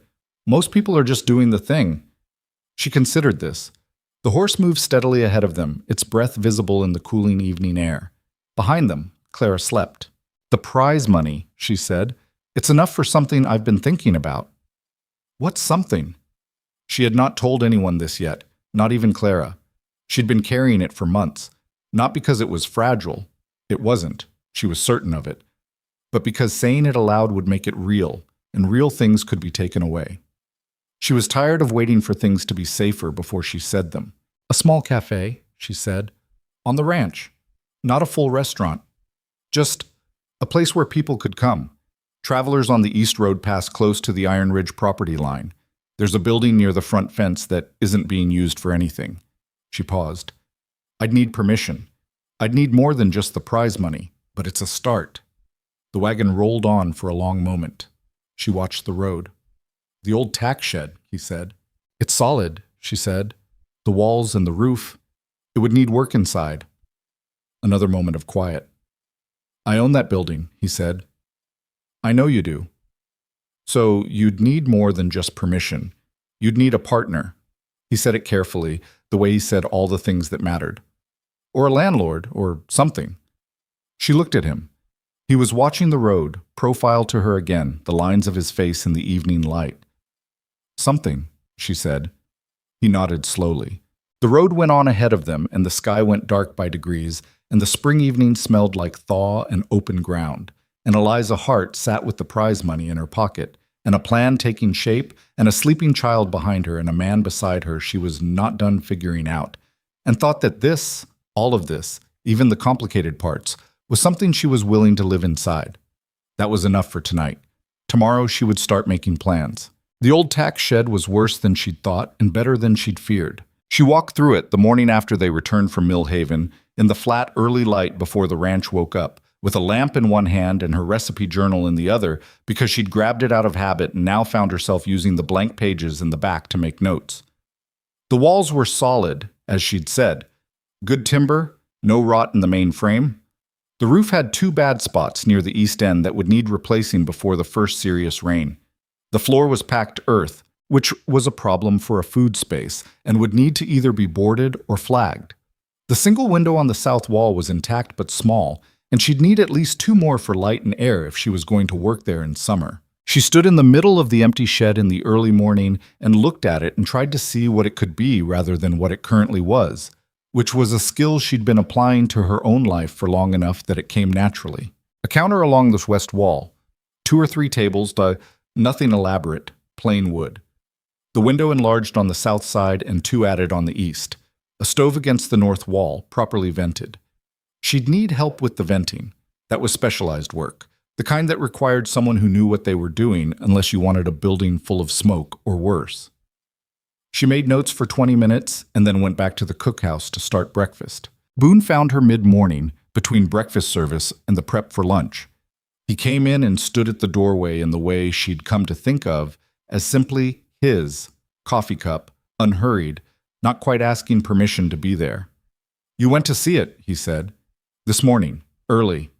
She was chopping onions, which gave her something to look at besides him. "The roof needs work on the east end. The floor needs boarding or flag. I'll need help with the stovepipe installation." "Tom Briggs in town does stovepipe work," he said. "He's done 2 jobs for us. He's reliable." She made a note. "I can cover the materials with the prize money. The labor is the question." "I have men who can board the floor," he said, "and the roof patches. That's a 2-day job if the weather holds." He paused. "What I'd need in return." She looked up. He was looking at the middle distance in the way he did when he was working out how to say something that didn't have a clean, simple form.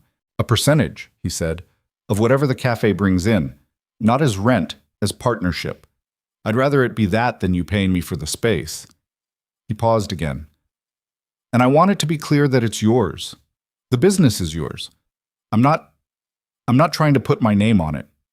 She looked at him for a long moment. He was watching her now, directly, with the careful attention he brought to things that mattered. 15%, she said. "I was thinking 10. 10 doesn't cover your risk properly," she said. "If it fails, you've put men's time and material into a building that isn't generating anything. 15% is fair." He looked at her. "You're negotiating me higher than I was asking." "I'm being accurate," she said. "There's a difference." Something in his face did the thing she'd learned to recognize, the thing that was not quite amusement and not quite something else, but that appeared specifically when she did something he hadn't anticipated and seemed to find the unexpectedness pleasant rather than disorienting. 15%, he said. "All right." She went back to the onions. "I'll need 3 weeks to get the space ready. I can start taking customers in June if the weather cooperates." "What are you calling it?" She hadn't decided yet. She'd been turning names around in her head since the wagon ride home, not with urgency, but with the quiet attention she brought to things that needed to be right before they were public. "I don't know yet," she said. He nodded. "Let me know when you do." He left, and she finished the onions, and she stood at the counter for a moment and thought about what had just happened. That she had, in the space of a 15-minute conversation over coffee and chopped onions, become a business owner, or the beginning of one.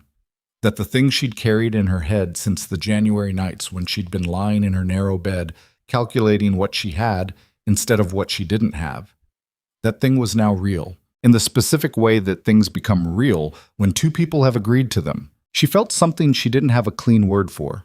Not happiness exactly, though that was part of it. Something more like the satisfaction of a thing being where it belongs. She went back to work. The 3 weeks that followed were the fullest she'd spent since arriving at Iron Ridge, which was saying something. She cooked 3 meals a day and managed the cookhouse and spent whatever hours were left.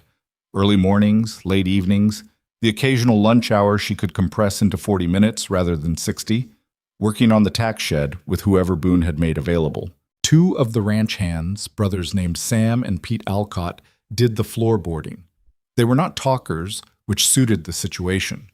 They arrived in the mornings with their tools and worked steadily and asked her questions when they needed to and otherwise stayed out of her way. The floor came up in 5 days, good solid planks that she'd selected herself from the lumber Luther had brought from town. Tom Briggs installed the stovepipe over 2 days in the second week, a laconic man in his 60s who spent the entire time either working or eating the lunch she brought him, and who said on the morning of the second day, without any particular preamble, "You know what you're doing with a stove." "I've been cooking on them my whole life," she said. "Not the cooking," he said. "The placement. You thought about the draw before you told me where you wanted the pipe. Most people don't think about the draw." He fitted the last joint and stood back. "That'll pull well," he said, and went back to work. Clara came every day.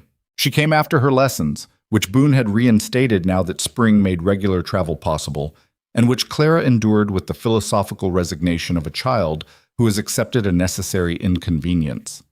She arrived at the tack shed in the afternoons with flour on her dress half the time because she'd been baking something in the main house kitchen, practicing on her own, and she had opinions about the progress that she delivered with the authority of someone who considered herself a project stakeholder. "The window on the east wall is too high," she said on the 6th day, standing in the middle of the shed with her hands on her hips. "It's regulation height," Sam Alcott said. "For a house," Clara said. "But a cafe is different. You want people to be able to see out while they're sitting down. She turned to Eliza. Right? Eliza looked at the window, looked at where the tables would be, thought about the angle. She's right, she said to Sam. Sam looked at Pete. Pete looked at the window. 4 inches, Pete said. 4 inches, Eliza said. Clara watched the adjustment with the satisfaction of a person whose expertise has been correctly recognized. It was during the 3rd week of construction, on a Wednesday afternoon when the roof repairs were finishing and the interior was taking its final shape, that Harriet Webb came. Eliza saw the wagon from across the yard and recognized it from the town social, the particular dark paint and the horse that Webb's husband favored for his better wagon. She kept working, stacking the chairs she'd ordered from Millhaven, and waited. Webb came across the yard alone. She was dressed as she always was, with the careful propriety of a woman who considered her appearance a form of argument. She stopped at the entrance to the shed and looked at the interior with an expression that moved through several registers. Surprise, calculation, and then something more complicated that Eliza couldn't entirely read. "Miss Hart," she said. "Mrs. Webb." Eliza set a chair in its place. "Did you need something?" Webb came inside, which Eliza hadn't expected. She walked slowly through the space, looking at the new floor, the enlarged window, the stove, the counter. She walked the way people walk through spaces they're assessing, not decoratively, but with purpose. "My husband heard in town that you were building something," she said finally. "A cafe," Eliza said, "open to travelers and locals, off the East Road." Webb was quiet for a moment. She stopped near the counter and ran one finger along the edge, checking for quality or perhaps just doing something with her hands. "I heard you won the Millhaven competition," she said. "I did." Agnes Morrow took second. Another pause. "Agnes is not an easy person to beat." "She's an excellent baker," Eliza said. "Her preserved goods are probably better than mine." Webb looked at her. "You're not what I expected," she said. Eliza recognized those words. Boone had said them to her in the first week, standing in the doorway of her quarters with her battered valise in his hand. She'd thought about them several times since. "What did you expect?" she said. Webb seemed to think about whether to answer honestly. Then, "Someone more defensive," she said. "Someone who wanted to argue." "I didn't come here to argue with anyone," Eliza said. "I came to cook." "Yes." Webb looked around the space again. "I was unkind to you," she said, in the particular tone of a person who is not accustomed to saying this kind of thing and is finding the shape of it unfamiliar in their mouth. "In November, outside the grain store, and at the social." She paused. "I made assumptions." Eliza looked at her directly. "You did," she said. She was not going to spare her the acknowledgement by minimizing it. That would have been its own kind of unkindness, the kind that lets people off without requiring them to stand in what they've done. "And the things you said at the women's social about whether I should be included, that had consequences, in how people treated me." Webb held her gaze. Something in her face was working, not quite remorse, which was perhaps more than could be expected in a first conversation, but something that was at least the beginning of reconsideration. "I understand that," she said. They stood in the space for a moment, the new floor between them, the late spring light coming through the enlarged east window. "The cafe opens in June," Eliza said. "If you want to bring your husband for coffee, the first cup is on the house." She said it without warmth and without coldness, as a plain offer between two people who were not friends and might not ever be, but who shared a town and a county and had enough years of living left in them that it seemed wasteful to spend those years in a fixed position. Webb looked at her for a long moment. Then she nodded, once. "We'll come," she said. She left without ceremony, the same way she'd arrived, and Eliza watched the wagon cross the yard and thought about what had just happened, which was not a resolution exactly, and not a forgiveness exactly, and not a friendship, but was something that two stubborn people had arrived at by meeting each other without pretense, and that was its own kind of thing worth having. Clara appeared from behind the counter where she had been making herself invisible with the specific skill of a child who has perfected the art of not being noticed until she chooses to be. "Were you back there the whole time?" Eliza said. "I was helping with the shelving," Clara said. "You were listening." "Also that." She came out from behind the counter. "Is she going to be better now?" "I don't know," Eliza said. "Better is a long project, but she came." That's something. Clara thought about this and seemed to find it adequate.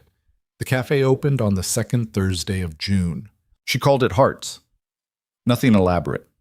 She'd gone through a list of possibilities in her journal and eliminated everything that was trying too hard, that reached for significance, that would have told a story about who she was rather than just being the thing itself. Hearts was plain and true and said exactly what it needed to say, which was that this place belonged to her, and here was what you'd find in it. She had 6 tables, a counter with 4 stools, a chalkboard on the east wall where she wrote the day's offerings in her small, cramped handwriting. Coffee, always, as much as you could drink for a flat price. In the mornings, biscuits, eggs from the hen house, occasionally salt pork. In the afternoons, pie, cake, whatever she'd had time to make, and bread if there was any from the morning's ranch baking. She opened at 7 in the morning and closed at 4, which left her enough time to get back to the cookhouse for the ranch's supper. It was a long day. She had known it would be and had planned accordingly.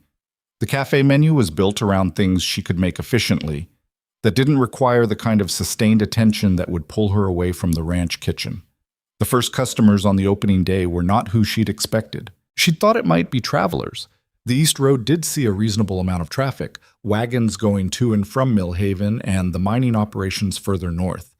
But the first person through the door at 7:15 on that June morning was Luther, who sat at the counter with his hat in his hands and said, "Coffee, please," with the slightly formal delivery of a man who is participating in a ceremony he has not been given a script for. She poured him coffee and cut him a slice of the apple cherry pie she'd made at 5 that morning and set it in front of him. He looked at it. "I didn't ask for pie," he said. "Opening day," she said. "Pie is included." He ate it without further comment and paid for his coffee and left. But she noticed that he told Wade something when he got back to the bunkhouse yard, and at 8:30, Wade appeared at the cafe door with his hat off, looking at the chalkboard with the serious expression he brought to all decisions. "Biscuits and coffee," he said. "Please." "Sit down," she said. He sat at the furthest table and ate with the concentration he always brought to her food, and left exact change on the table.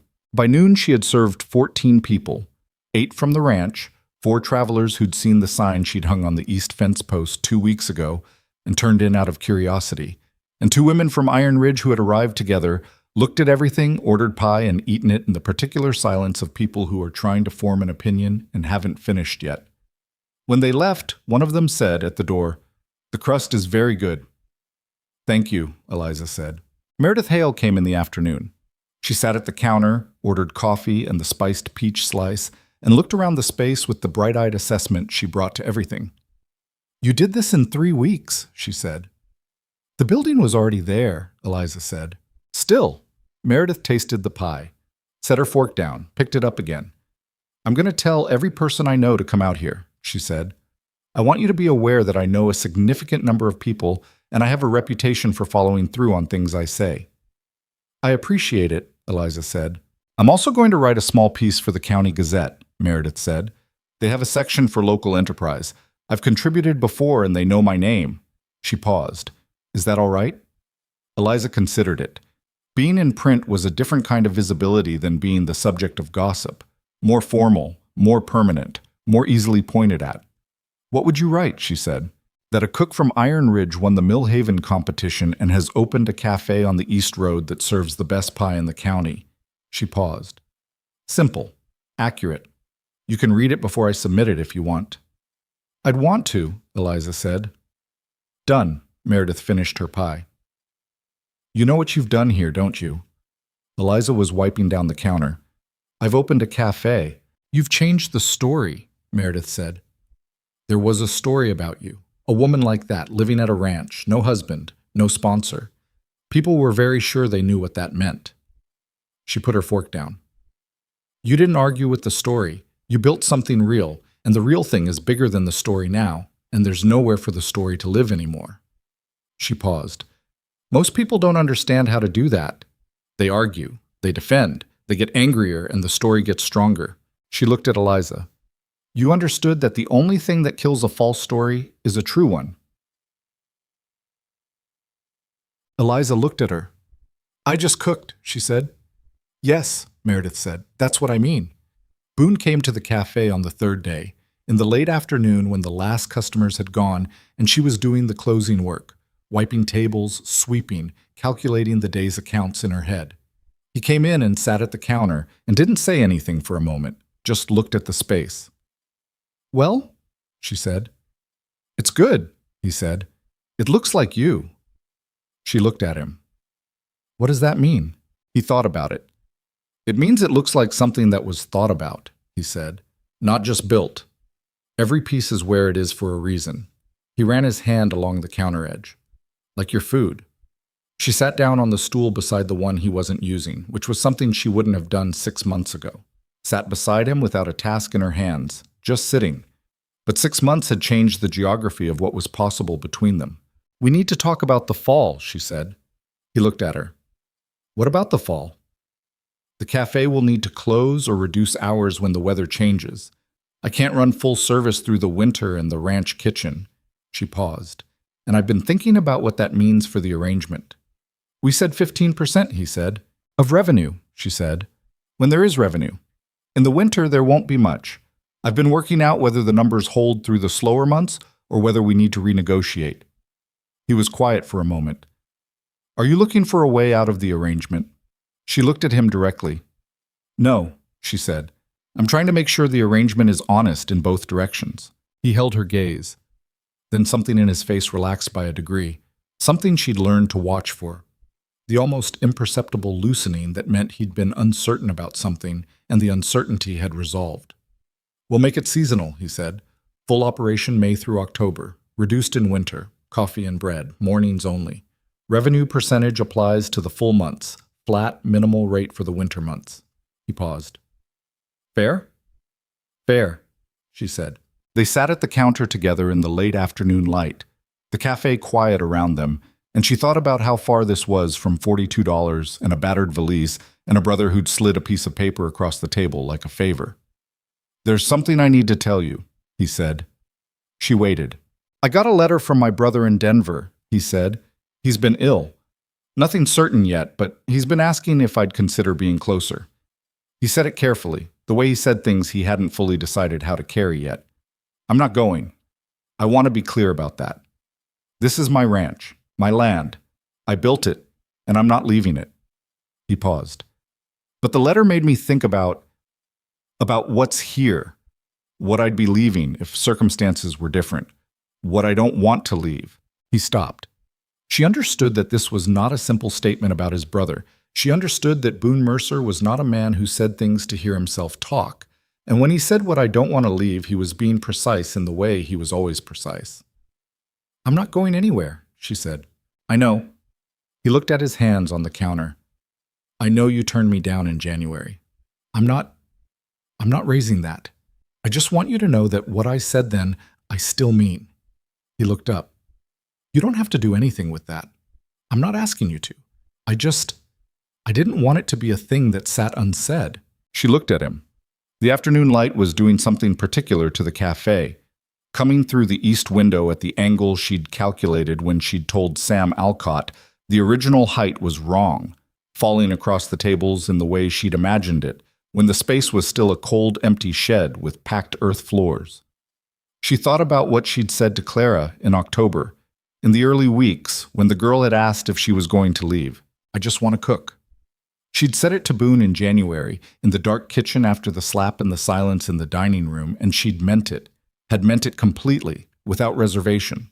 She was not going to be protected by a name or rescued by a marriage, or folded into someone else's story to make herself easier to explain. She still meant it.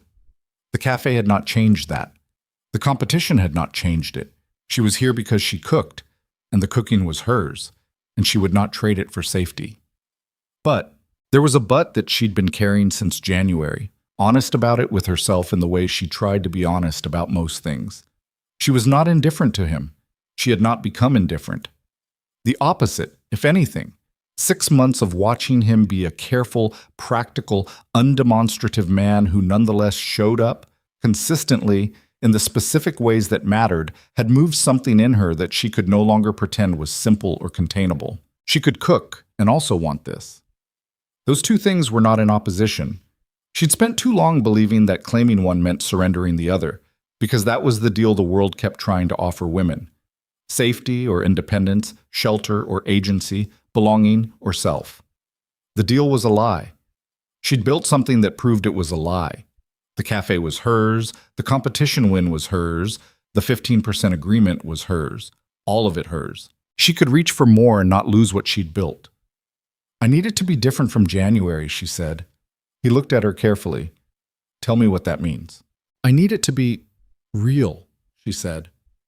Not strategy, not protection, not because the town will stop talking if we're married. She paused. I don't care if the town stops talking. I stopped caring about that somewhere around the time I won the competition. She looked at him. I need it to be because you want a life with me, specifically, not because it solves a problem. It doesn't solve a problem, he said. You've been solving your own problems since October without any help from me. Quite effectively. The thing that wasn't quite amusement was there. You negotiated the percentage higher than I was asking. I was accurate, she said. You were right, he said. And then, quieter. You're right about most things. I've been watching you be right about most things for 7 months, and I find it... He stopped. I'm not good at this, he said. Saying the things. I know, she said. I want a life with you, he said. Specifically. I wanted it in January, and I want it now, and the in-between has only made me more certain, not less. He paused. You, Eliza. Not a solution. You. She looked at him for a long moment. The cafe was quiet around them. Through the east window, the late afternoon light was moving toward evening. Outside, somewhere in the yard, Claire would be finishing her lessons and beginning to navigate toward wherever Eliza was, the way she always did, like she had a compass for it. The cafe stays mine, she said. It was always yours, he said.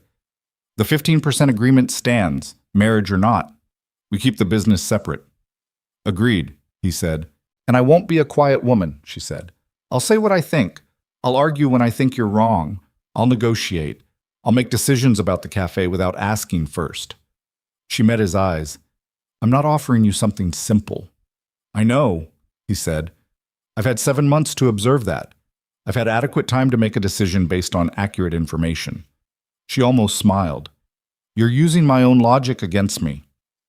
I learned from someone accurate, he said. She looked at him for one more moment. Then she said, yes. He was quiet. Then, that was fast. I've been thinking about it since January, she said. I just needed to hear that you'd thought about it for the right reasons. He reached across the counter and put his hand over hers, and she let him, and they sat like that in the quiet of the cafe while the afternoon turned and the light moved and the sound of Clara's boots on the gravel came across the yard toward them. The wedding was small. She had not wanted a large wedding, which Boone had suspected and Clara had confirmed by announcing 3 days after the proposal that she was planning to make the cake herself and needed Eliza to tell her which recipe to use. Eliza had shown her the recipe and supervised 2 practice runs, and on the morning of the ceremony, Clara presented a 3-layer cake with a slightly lopsided top tier and a brown sugar crust on the bottom layer that was, Eliza noted privately, very nearly perfect. The top is a little crooked, Clara said, looking at it. It's fine, Eliza said. I know it's fine, but it's crooked. All the best things are a little crooked, Eliza said. It means someone made it, not a machine. Clara considered this and seemed to accept it as adequate philosophy. The ceremony was in the yard, which was the right size for the people who were there. Luther and the full ranch crew, Meredith Hale, who had driven out from town, a handful of others, including, notably, Mrs. Calloway from the feed mill family, who had brought a covered dish and set it on the cafe counter without being asked, which was the kind of gesture that required no comment and got none. Harriet Webb was not there. Eliza had not expected her to be and did not find her absence notable. Some distances close in one generation, and some take longer. Webb had drunk coffee at the cafe twice since June, paid full price both times, said nothing editorial, and left. That was, for now, sufficient. The day was warm and the yard smelled like hay, and the morning's baking, and Clara stood between them during the ceremony with her cake-baking dress still on and her hair done badly by her own hand, and at the moment they were pronounced married, she made a sound that was not quite a word but contained everything she'd been carrying since she was 5 years old, and the kitchen went quiet. Boone put his arm around her. She leaned into him. Eliza looked at both of them and felt the particular weight of belonging to something that had not been handed to her, had not been simple, had cost her the specific currency of hard work and patience and the willingness to be disliked for a while, and was hers precisely because she had built it herself. That was the thing she'd learned, working it out over 7 months in a kitchen at the edge of Wyoming. People talk about belonging as though it's something you find, a place where you fit, a person who accepts you, a community that opens its arms. And sometimes it is that. But sometimes the place doesn't exist yet. Sometimes you have to build it with your hands, out of whatever materials are available, starting with what you know how to do and building from there. She knew how to cook. She had built from there. By the time the following summer came, the summer of 1886, 13 months after she'd stepped off the wagon with $42 and a cracked valise buckle, Hart's Cafe was doing enough business that she'd added a second afternoon girl, a young woman named Bess from Iron Ridge who had the natural kitchen instinct of someone who'd cooked out of necessity, and the teachable discipline that came from having been poor enough to know what waste cost. Bess learned the winter biscuit recipe in 2 weeks. Clara, who had been practicing for 8 months, taught her the ratio herself, standing at the cafe counter with the authority of a 10-year-old who knows what she's talking about and expects to be taken seriously. Eliza watched from the stove and said nothing. This was, she had come to understand, part of the work too. Not just the cooking, but the teaching, the passing along, the building of something that could exist without you at the center of it every moment. Luther stopped at this cafe for coffee every morning before work. Wade still came twice a week. The Calloway family became regulars. A freighting operation that ran the East Road started factoring Hart's Cafe into their schedule, their drivers pulling in with the specific purposeful air of people who know where a good meal is. The County Gazette ran Meredith's piece in July. It was 3 paragraphs, factual, and concluded by noting that the cafe was the kind of enterprise that reminded the county what it was capable of when ordinary people decided to do extraordinary things with ordinary materials. Eliza read it twice and found it slightly too kind and mostly accurate. The gossip about her didn't disappear. Some of it continued, in the way that gossip about women always continues in small places, feeding on itself when there's nothing new to add. But it changed character. It had less grip. When you have a cafe on the East Road that travelers ride 20 miles to visit, when you have a competition win on the record, when you have a business with a real 15% partnership agreement and a chalkboard with the day's offerings in your own handwriting, it becomes harder for a story about you to find purchase. The story has to compete with the evidence, and the evidence is served fresh every morning at 7. Boone said, on a morning in late August, sitting at the cafe counter with his coffee while she restocked the shelves for the day. My brother wrote again. He's better. I'm glad, she said. He asked about you. He paused. I told him about the cafe. He said any woman who negotiates the percentage higher than you were asking is a woman worth paying attention to. She looked at him. You told your brother about the percentage negotiation. I tell him things, he said. He's my brother. She shook her head and went back to the shelves. But she was smiling, the small, real one, and he saw it. Clara came in through the cafe door at 7:30, as she did every morning now. Through the cafe first rather than the cookhouse, stopping to check the chalkboard and ask what was being made today before heading to her lessons. It was a habit she'd developed naturally, the way all her habits developed, without anyone planning them. She looked at the chalkboard. Cherry pie again, she said. People want cherry pie, Eliza said. People should want the peach, Clara said. The peach is better. Then you make the argument to the people, Eliza said. Clara appeared to consider this as a genuine option.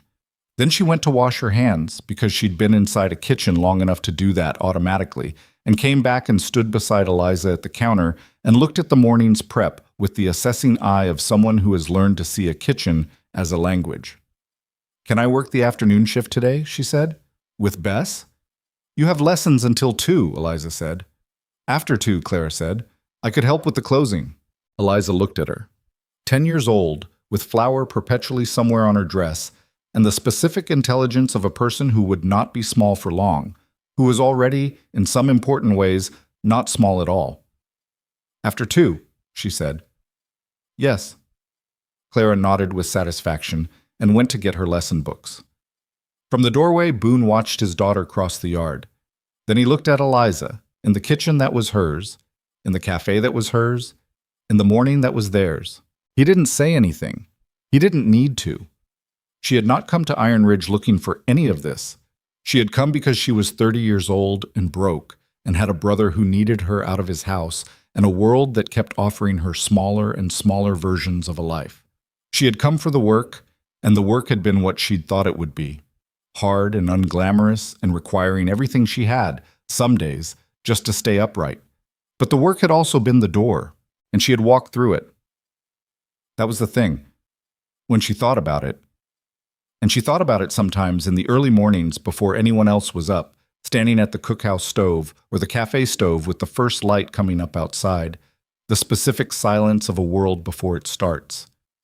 The thing that the town had never understood, that Harriet Webb had missed, that even Gerald, shuffling that piece of paper across the table, had only seen in the most limited terms. A woman with a skill and a willingness to use it is never as low as the world decides she is. She is always just one kitchen away from turning things around. The day comes on, the stove is warm, there's bread to make and people to feed, and a girl who is learning the winter biscuit recipe, and a man in the doorway with a coffee cup, and Eliza Hart, who came to Iron Ridge with $42 and a broken valise buckle and 30 years of other people's underestimation. Eliza Hart stands at her stove, in her cafe, in her life, and gets to work. That is enough. That has always been enough.